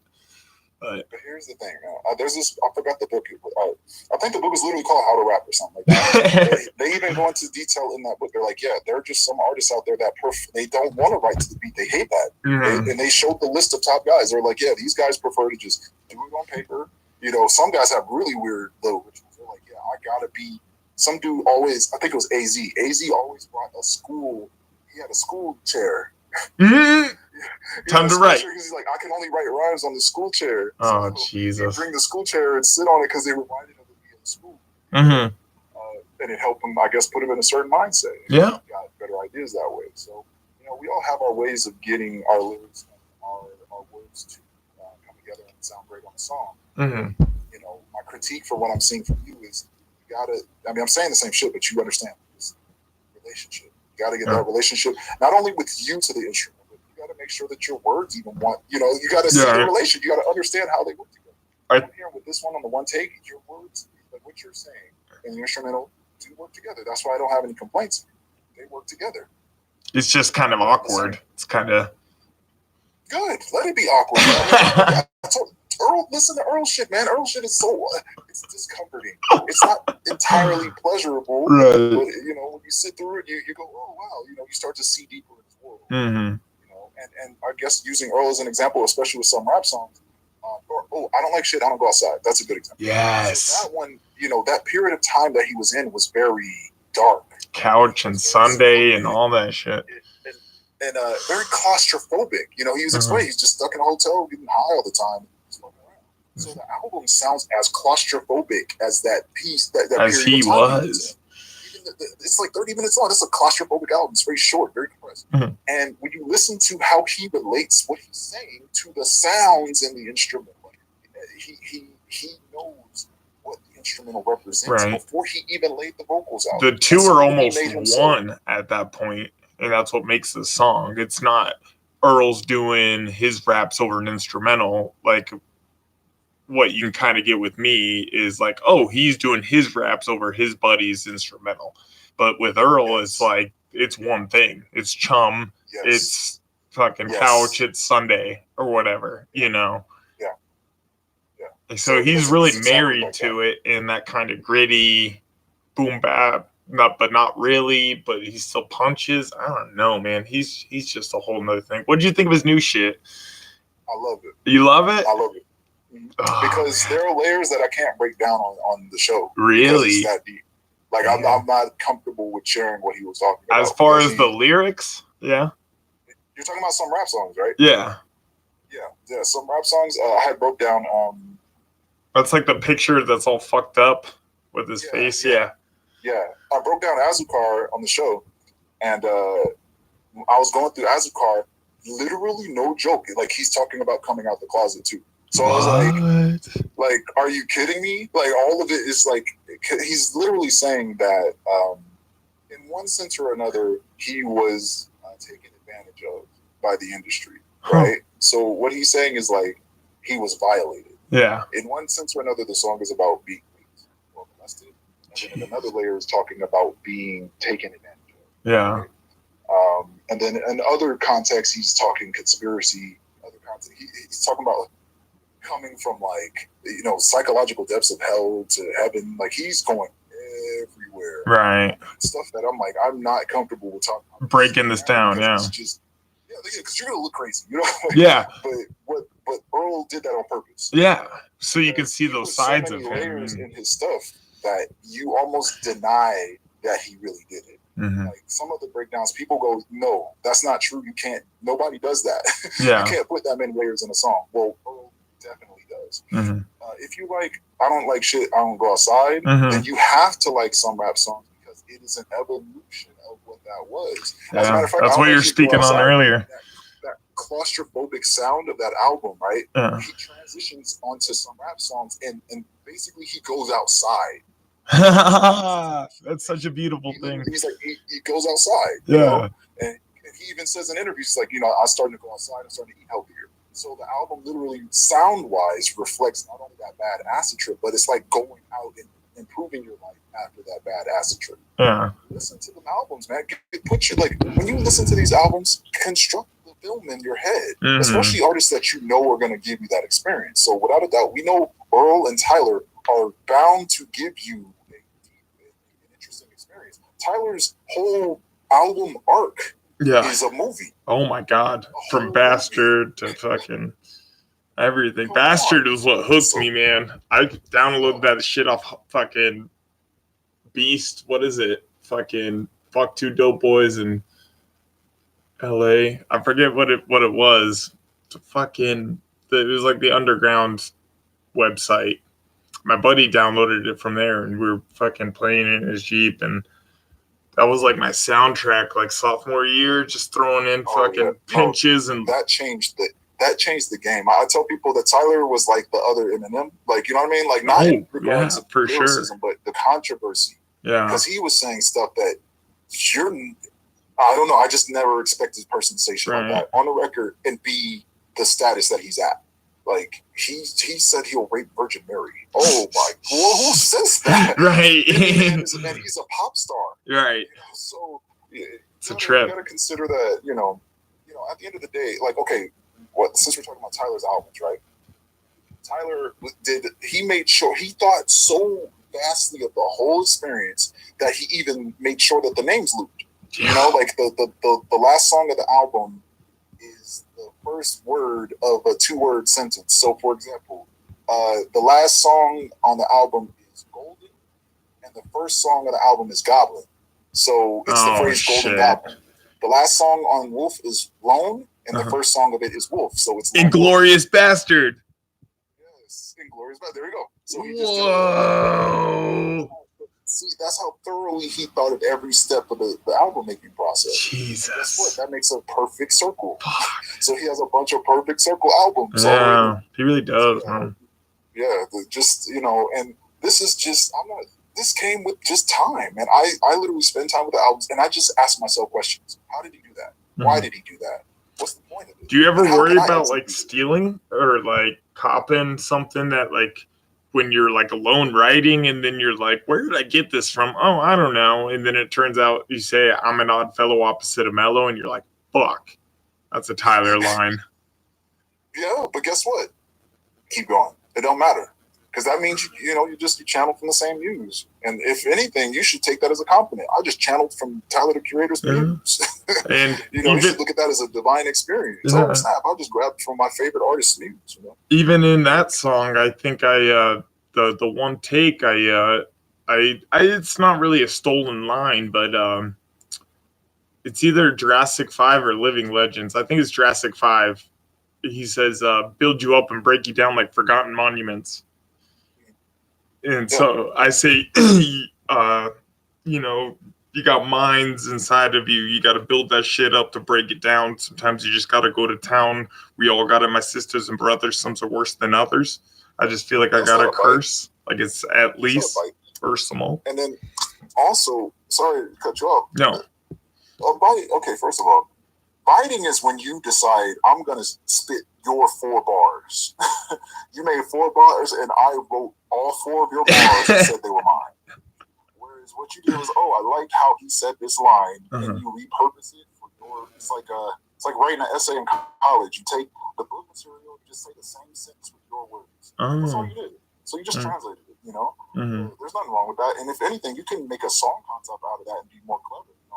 Let's say you let's say you take an entire song that you like. It's just a concept, but I like to play with concepts.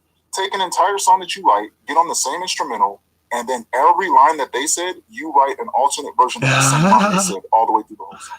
Yeah, holy shit. Ironically call it biting or something to see what happens. Right. But, something like that is like you can experiment with those ideas. Tyler and them showed me like you got to think of the whole song as a movie. Or the whole album or the song itself. Okay, sorry.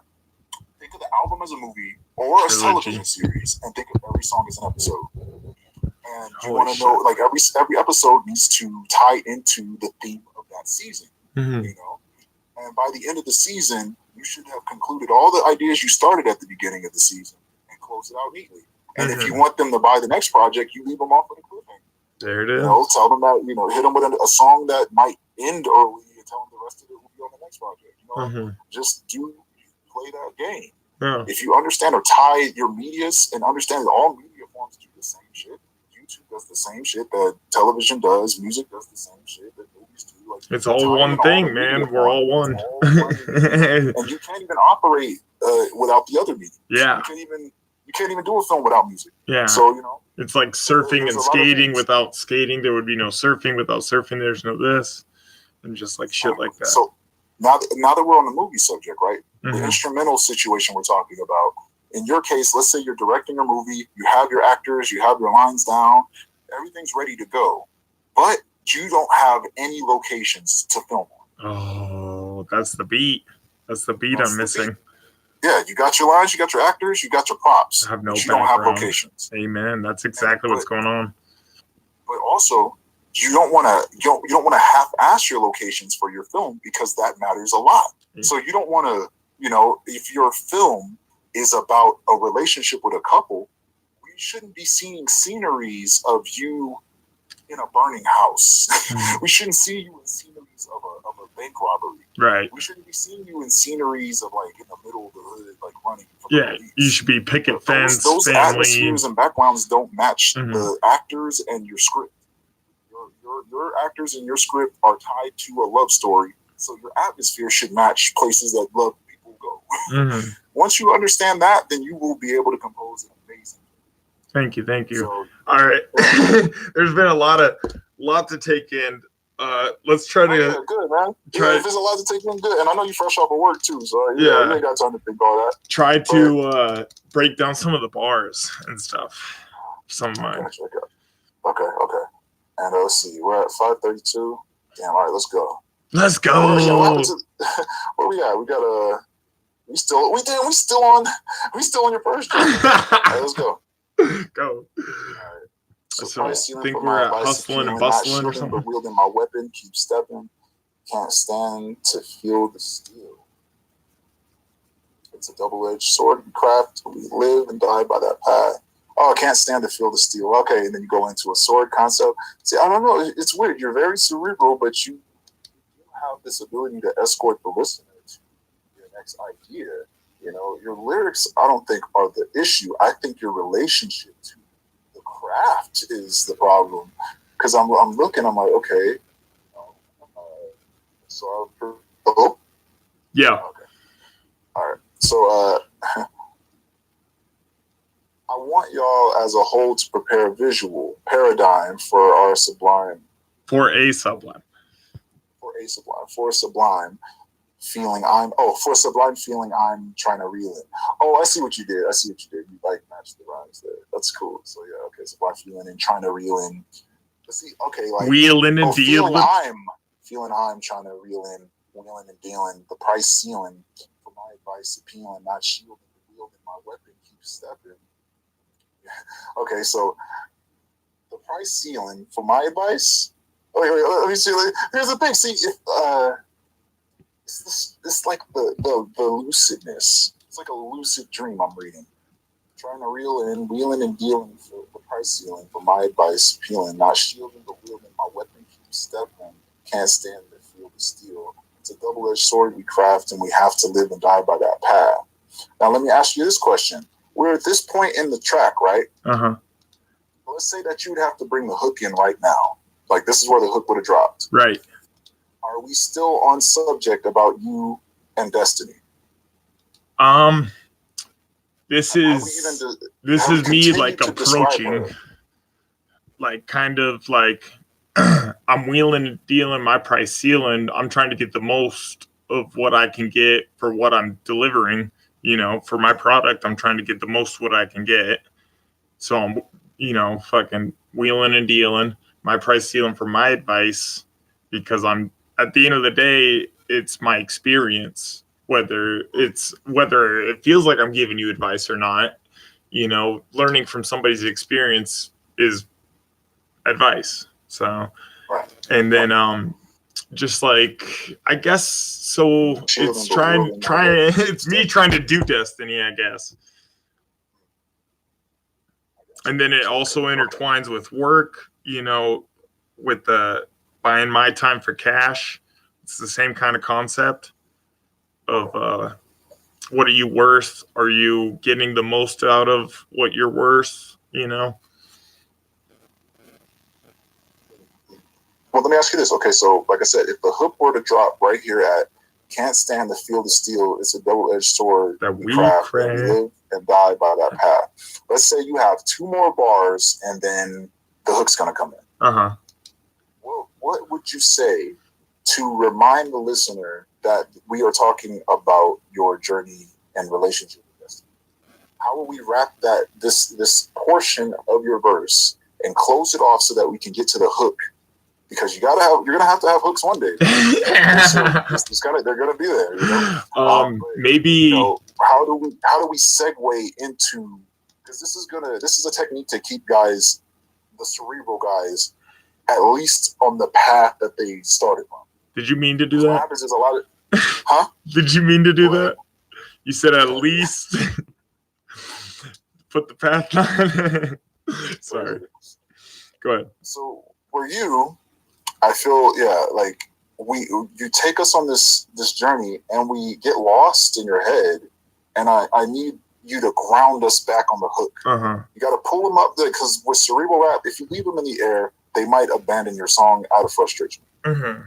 Daydreaming. So let's say you start from your what's the best way to creatively word it? Let's say that you start your verse from Earth. Take them to space until you're ready to come back to the hook, and you bring them back to Earth. Then when your verse starts again, you go from Earth, take them to space, bring them back to Earth. Right. When the hook comes, you go from Earth, take them to space, and bring them back down. Almost like what I mean by that is a thesis to bring up the beginning to the end and kind of tie the two together. So maybe it felt like it was it seems too serene, and then I don't know what would be a 2-bar that would fit in there. And that's my challenge for you. Yeah. Because, it's can't stand the field of steel. It's a double-edged sword we craft, and we have to live and die by that path. And you can just, for the last couplet, it could be a whole new set of rhymes, or you can just stick with the path rhymes. And then but how would you conclude that in a way, though, that not only seals the deal of the verse, we're going to close this out, and we're going to move you into what this song is about. Yeah. because somebody the absolute truth, and I mean This is gonna pain, hurt, isn't this? Nobody's gonna sit through all this shit. Nobody's gonna sit through this. Nobody's gonna sit through this because we have very low attention spans. The hook is to keep their attention. You gotta be like Family Guy and shit. Personally, I do this because I love it. Yeah. Yes. I do this because I like it, but your average person isn't going to, they're not going to give you this love and attention. Right. They're just not going to. So your job is to, if you're going to rap like this, you're going to talk like this, you have to, and once again, I did say this, and I don't modify yourself to look a certain way. Right. This be an experience for a person to come back to. Mm-hmm. You don't want to, mural is exhausting. Am I right? Mural, Lupe Fiasco's mural, the 9-minute just masterpiece that he made, it's exhausting. Mm-hmm. Nobody likes to be exhausted. When most people listen around, I'm not saying I don't want to categorize people, but when people listen around, there's a relief they're trying to get. All right. Sometimes they want to turn their brain off. So when you force them into this experience, it's up to them to stick around. Right. But if let's say you keep going, like we have like 100 bars, right? If you keep going and you don't give them an anchor point with a hook, or even, let's say we don't have to have a hook. Milo raps. I know exactly who you're, the wordsmith. Yes. Milo, he will just, he won't do a full hook, but he will break the song a bit. Yeah. To give you a mental break, and then also to remind you what the mental path is, what he's even going on about. He's very strong in philosophy. So with his hooks, he's like saying, he'll be talking super abstract and just, whoa, where are we going? And then he'll break it off just for a moment. It might be a hook. It might not be a hook. It might just be a break, like the statement of the song. Mm-hmm. A couplet that literally like stops the something that's almost completely off. Am I hopping in and out? How's the connection going? Yeah, a little bit, but I can still hear for the most part. I was just thinking, I might need to call my brother here soon, but we got another like 20, 15 minutes, something. I don't know. Okay. Well, let's keep going on the bars. All right, so from there, actually, so keep stepping, can't stand to feel the steel. It's a double-edged sword that we craft, so we got to live and die by that path. And then I figure I'll give it a break a little bit, and then the chorus would go pain, so it would kind of punch in on pain is the emphasis. Doesn't always got to be spoken in regrets, as I'm here chain smoking cigarettes. Pain doesn't, and then maybe just repeat it twice. Yeah, like you literally or like an echo. Have to be spoken in regrets as I'm here. Or like you said, it could just be you saying pain, and for like just say pain for like 2 bars, and just go kind of crazy with the effects. Yeah, like you would be center, and you would say pain. Probably have your engineer or somebody left, right, kind of have a right. delay effect that just like just goes nuts, like left and right for a little bit. Say pain again, for just 2 bars straight, and just let it go nuts. And then as it stops, you jump back in and you keep rapping. And guess what? It won't even be. It's just a momentary break, and then also it's just a way to kind of cut the monotony out. We don't have to follow strong structure, but I have to teach you song structure in order for you to know even how to manipulate. Right. So in this case, if it's not a hook you're bringing in, you're just bringing in a momentary shift. Yeah. A shift. You're going to shift them. I mean, pain would be a great way to, get an idea out. But let's say pain, so it's a double-edged sword that we craft. We live and die by that path. And then you say pain, and then add something like pain of the struggle of connecting with destiny. Pain of the struggle of connecting with destiny. Then we cut back and we're back into, doesn't have spoken in regrets is here, chain smoking cigarettes this thing. You know what I mean? Mm-hmm. That momentary, if it's not a break, it's just a shift. We're moving them into a new mentality just for a small second, and then we're hopping right back into a break. We're doing all this fun stuff. Earl does it. Milo definitely does it. Milo literally, he's like, hey, I'll make hooks that aren't hooks. Yeah. He's like, I don't want to put a hook here, so I'll just put a thing that would have been a hook. Right. Instead. Would that be like an equitor, or like who? Like an equitor, or what were you calling them? Oh, a non sequitur. Yeah, non sequitur. A non sequitur is basically just a one liner, and it says everything that needs to be said in that one line. So I am the best is a non sequitur. Oh, gotcha. The best that's ever existed. That's a non sequitur. Right. Like it's just a sentence, and sometimes it even starts at the beginning. Like it starts at the middle of its sentence. You know, the best that it ever could have been conceived. Right. That's a non sequitur. I just threw in a sentence that has super direct. Very, yeah. It's you would call it just a direct punchline, but it's a line with as much meaning as possible in one go. So that's what like pain. All of your lines look like. Yeah, pain would be a non sequitur. Doesn't always have to be spoken in regrets. As I'm here, chain smoking cigarettes. Yes, and then let's say that, or if that sounds better to you too, right? You could just flip pain doesn't have to be spoken in regrets as I'm here chain smoking cigarettes. You could use that line and go crazy with it for a little bit. You know, maybe echoing pain isn't exactly the theme of the song, and maybe, you know, is pain the theme of the song? No, you already told me it's daydreaming and the connection with your destiny, right? I think you switched songs on me, actually. I think this is actually called Pain. I mean, I don't really give a fuck about what the name's called. Oh, how did we get on Pain? What the hell? Oh, whoa! I jumped all the way to the bottom. How did I get to the bottom of this? I have all of your songs in the same area, so I can look at them all at one time. Oh wow! Like they're all on the same notepad, so it's just one really long string. Jeez, I'm sorry. I am sorry. How many words is that? Shit, man. Yeah. It's 20 pages. It's 20 pages of 5 songs? 20 pages, yeah. Because they're all, it's just all one, like it's all formatted in spaced out lines. Oh, so yeah. It's 20 pages of words. Giving away my secrets, so let's go back to page, where was I at? Page 5, 6 of 20? 6 of 20. How did I get on Pain? That's hilarious. Okay, so yeah. Oh, yeah, there we go. So that's actually a chorus. Time for cash, define time. I'm the 26 divided by like this dash ain't adding up to do the math. Like 24 multiplied by 365 divided by 52. Now let me give you this. I like what you did there.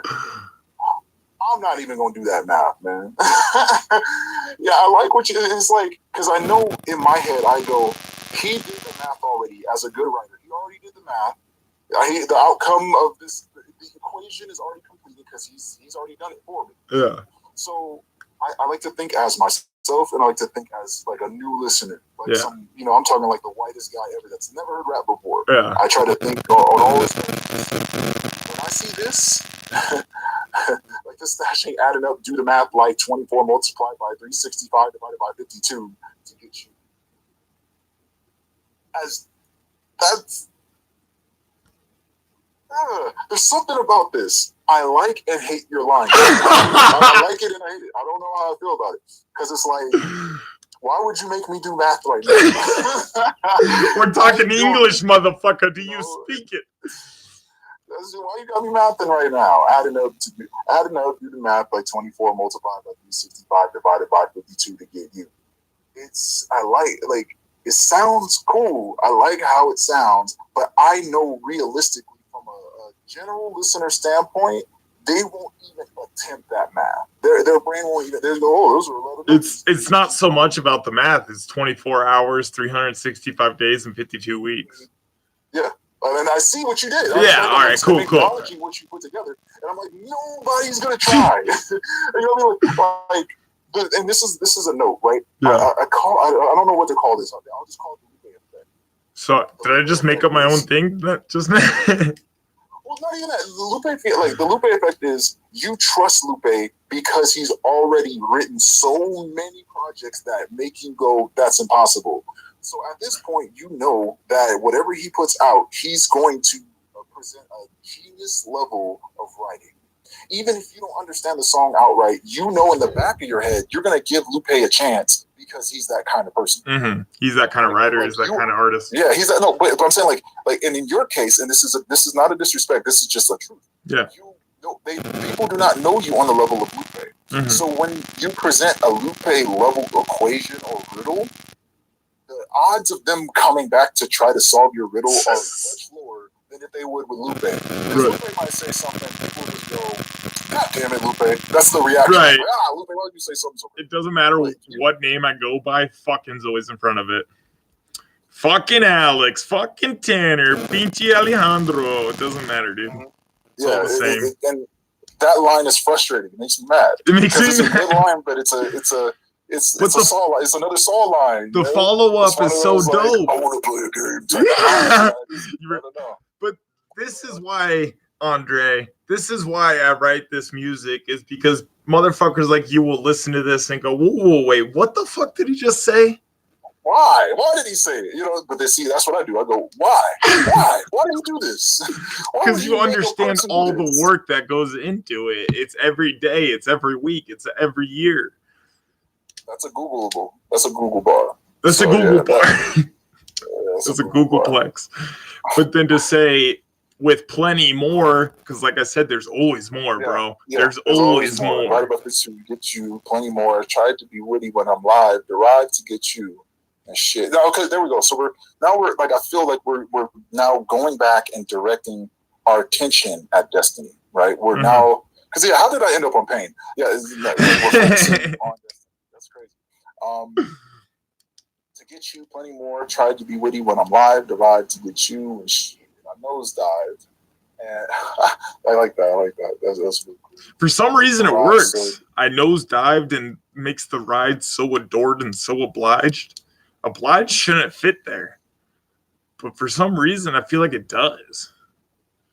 You could just say I'm obliged, and instead of putting "and," just put "so adored, I'm obliged." Oh, you cut the lines; it's still the same exact length, and you get the exact same syllable count. Yeah, there you go. But yeah, sometimes just little shortcuts, man. I've nosedived, make the rise so adored, I'm obliged. I got more in store. Are you just a piece? Release the reason to find peace again. I like that. See, and these are. It's like the way you're constructing your lines is on paper. It looks like it wasn't too hard to make, right? That's a compliment. On paper, it looks easy. But these are not easy thoughts and sentences. When you see Barry Bonds hit a home run, he makes that shit look easy. You know what I mean? Yeah, people struggle with what you're doing right now. A lot of people don't know how to even get a word like release, or get a series of words of like release the reason to find peace again. A lot of people don't even know how to think in order to get that going. But it's refreshing to see it. It's just I'm like, I want to see the relationship of how you put this to the music. So after we do this, man, whenever you record your stuff, send it to the same email, and I want to hear what you Fuck yeah, man! Thank you. I want to see what you put together. So movie relay going Louis on replay. And then I figured, mythical like a dragon, lyrical fapping. Lyrical fapping, you jacking off? Mythical like a dragon. All right, so that's a filler line. Yeah, filler. For sure. I was gonna say mythical, theatrical, like a dragon, lyrical fapping. But see, even that, all of this mythical like a dragon, lyrical fapping, hear the clapping, filler, dog. That's filler. You nailed it. Real with you, so that's filler. You straight up nailed it. The lyrical fapping, hear the clapping. I understand, like, you're getting applause for being lyrically dope, but this looks like you just made rhymes match for sure. But that's just my eye, Like, no, that is. Louis on replay, mythical like a dragon, lyrical fapping, hear the clapping. Now we were just getting back on task. We were just talking about her again, or you were addressing her. Right. You were addressing that person. And then that's really my career. That's not really a person, but yeah. Like going, how did we get over here? You completely left the path of where we were going, and we're talking about being mythical. And I know it's like, I don't know where to go, so I'll just do self-indulgent dope bars, right? And then kind of build that gap, and then go back to what I was. Well, the myth of being able to actually make all this happen as well. But see, you didn't give me enough information for me to piece that together. I don't have enough from Louis on replay to tie in the mythical part. Right. Did I drop out again? Yeah, a little bit.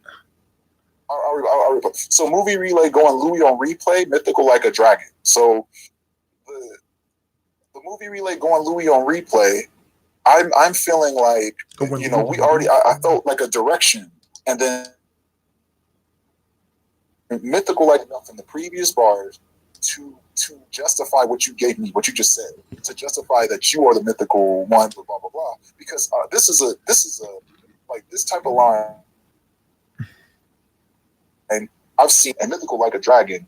There's so many things you could have said instead of this, right? And also, you could have just completely dodged the dragon, lyrical fapping, and hear the clapping, and just take a whole cut all mythical route. Yeah, you know, but and that whatever, you know, that's why we're doing this, man. We're just going through.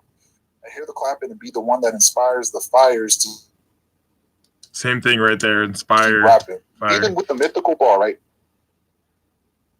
But I'm saying you could have went with the mythical route and then wrote a mythical bar over the lyrical fapping and a mythical bar over the hear the clapping, and then still follow through with and be the one that inspires the fires to keep rapping. Because fires. That's just a skill of editing. That's editing. That's a good point. So I could see, yeah. These ones, I don't think I actually wrote down. I think this is the rough draft, honestly. Because most of the time I write in a notebook and then I edit it and type it out. Okay. And then and I'll add a lot of shit. I'll the take fires to keep rapping and stay laughing.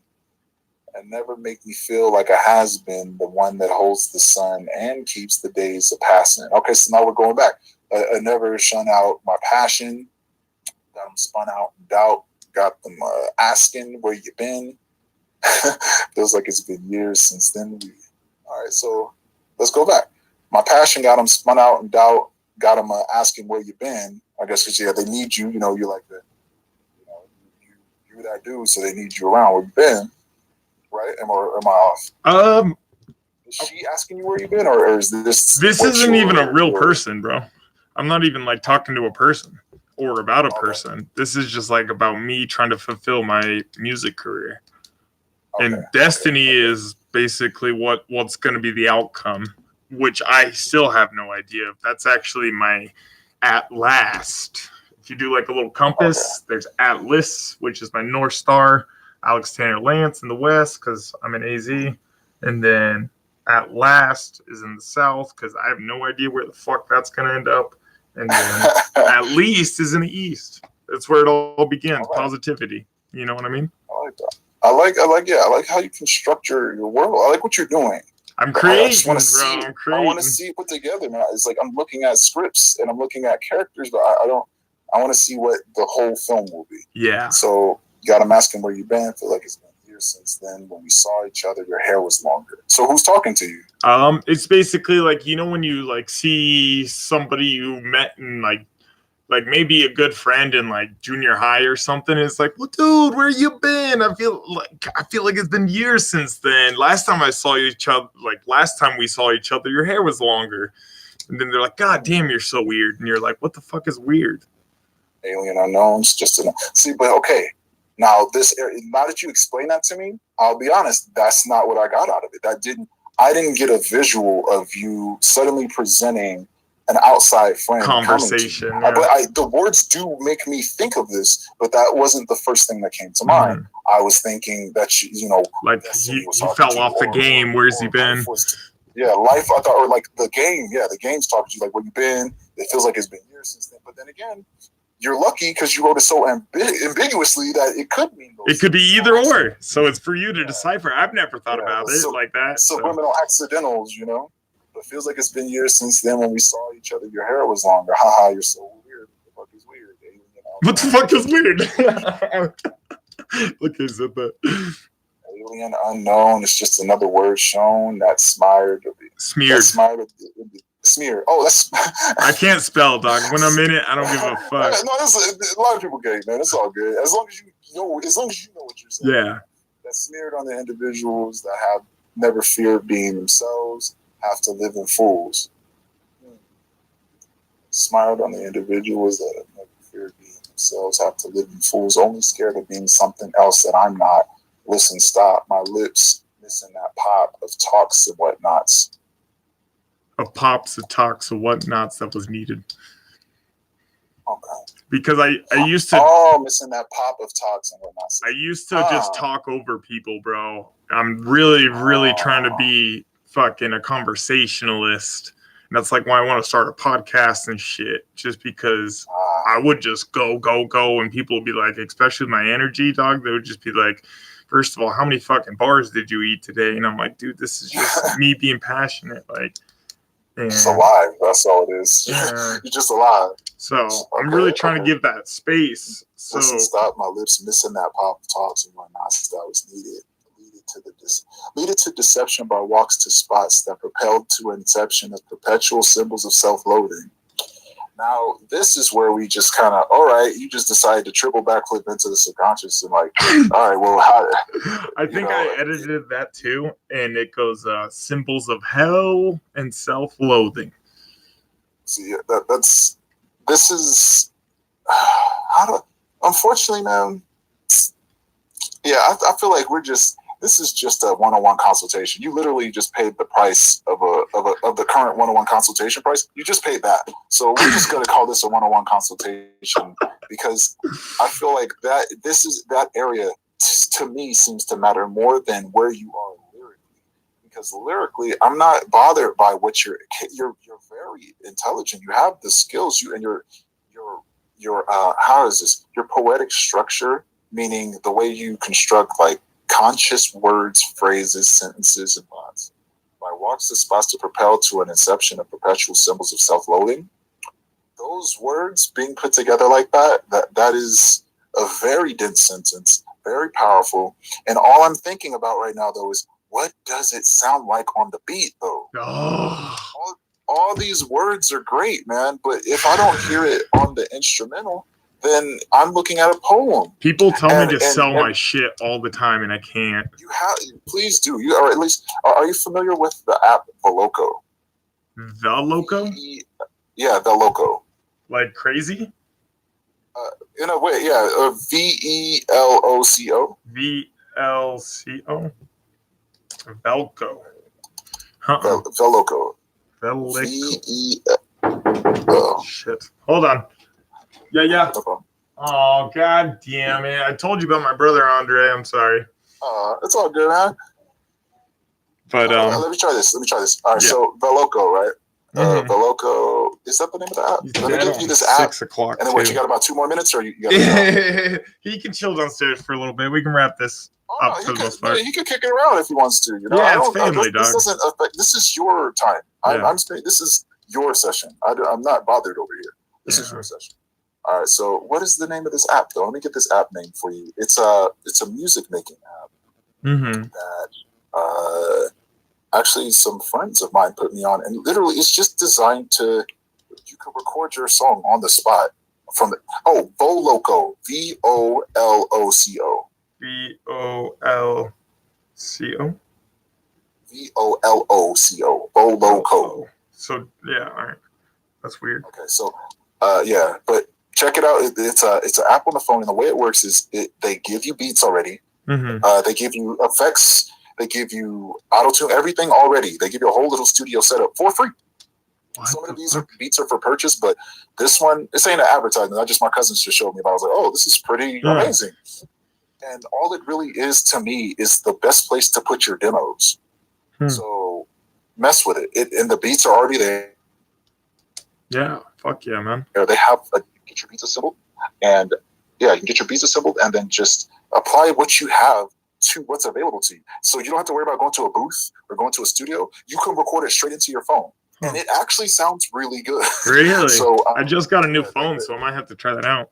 My old phone was You will try it. You have to try it out, man. Circle that thing. Circle Voloco. Yeah. That'll work. That's the all old you need one. is your headphones. All you need is your headphones. Circle Voloco, man. And it's a very good app for getting your ideas out very fast. And you, my friend, you have a lot of fucking ideas. Dog, this is one of 30. This is a grocery list of ideas and information, my man. And we haven't even, I'm looking at Born Underachiever. I'm like, what the fuck, man? This is just Born Underachiever, third string wide receiver, got hair of a beaver. It's just really fluffy to see. Got that big D, and bitches still don't want to fuck. Now, listen to that, man. I know it's an underachiever track, but this to me, after what we just experienced with Daydreamer, I was like, because I already read them and stuff. It's just like after I saw this, I was like, what? Why did you do that? You obviously write bigger than this. So Born an Underachiever, third string wide receiver, right? So that means you ain't the first pick for anybody. Got hair of a beaver. Now, did you just put that there because it rhymes with receiver? No, it's an inside joke, actually. Oh, it's okay. Okay, so my buddy's dad oh, came you're up talking and was about- like, "You see this? or is it a This is pussy beaver bar? Is hair." it just a pussy bar? And people also called me Beaver a lot, and horse cock. So that hair I got beaver, bullied it's in just- high school for my dick. One it's girl just really blabbed. fluffy to see. Yeah, it's no bueno, man. She told It's everybody. just really fluffy, you see. Got that big D, and bitches still don't want to fuck you. If it ain't about pussy and money, it kind of is. It's funny. You gotta have a sense of humor stuck in your head like tumor. Gotta have a sense of humor stuck in your head like tumor. I know you probably meant like a tumor. Yes. But filler. Y'all heard the rumor? That is, yeah. That's like filler. Gotta have a sense of humor stuck in your head like a tumor. Y'all heard the rumor. Now you could have literally, like, no joke. This is the skill of editing. This is just comes with times. Yeah. So gotta have a sense of humor. All right, I like that because you just did. It kind of is. It's funny. Gotta have a sense of humor. This right here. You know what? I'll keep your bar. I'll keep your stuck in your head like a tumor. I'll keep it and just change it around. Gotta have a sense of humor. I'm stuck in their heads like a tumor. Y'all heard the rumor because now since it'll associate with your rumor talk, it'll go to gotta have a sense of humor, so they're probably making fun of it. Yeah. All right, cool. You can tie those together, but stuck in your head like a tumor. That means this looks like you wrote a punchline because you didn't know what to say. It's a punchline, and it's just so unnecessary. It doesn't even. Why did that happen? You know, gotta have it. It's ain't about pussy money. It kind of is. It's funny. Gotta have a sense of humor stuck in your head like a tumor. Y'all heard the rumor? It just. And it also has to do with the big D, and y'all heard the rumor. Yeah, but see in their head like a tumor, or stuck in her head like a tumor since she saw it. You know. You know, it's left in her head like a tumor. There's a lot of ways you could have went with that. Yeah. Stuck in your head. That's just a punchline that you put it there because you thought they would notice or some shit. I don't know. It's funny when people put filler bars like people ain't gonna hear it. Like people do just overthink it. Like they just miss the filler bar completely sometimes. It don't work that way, man. So loudmouth for Thriller.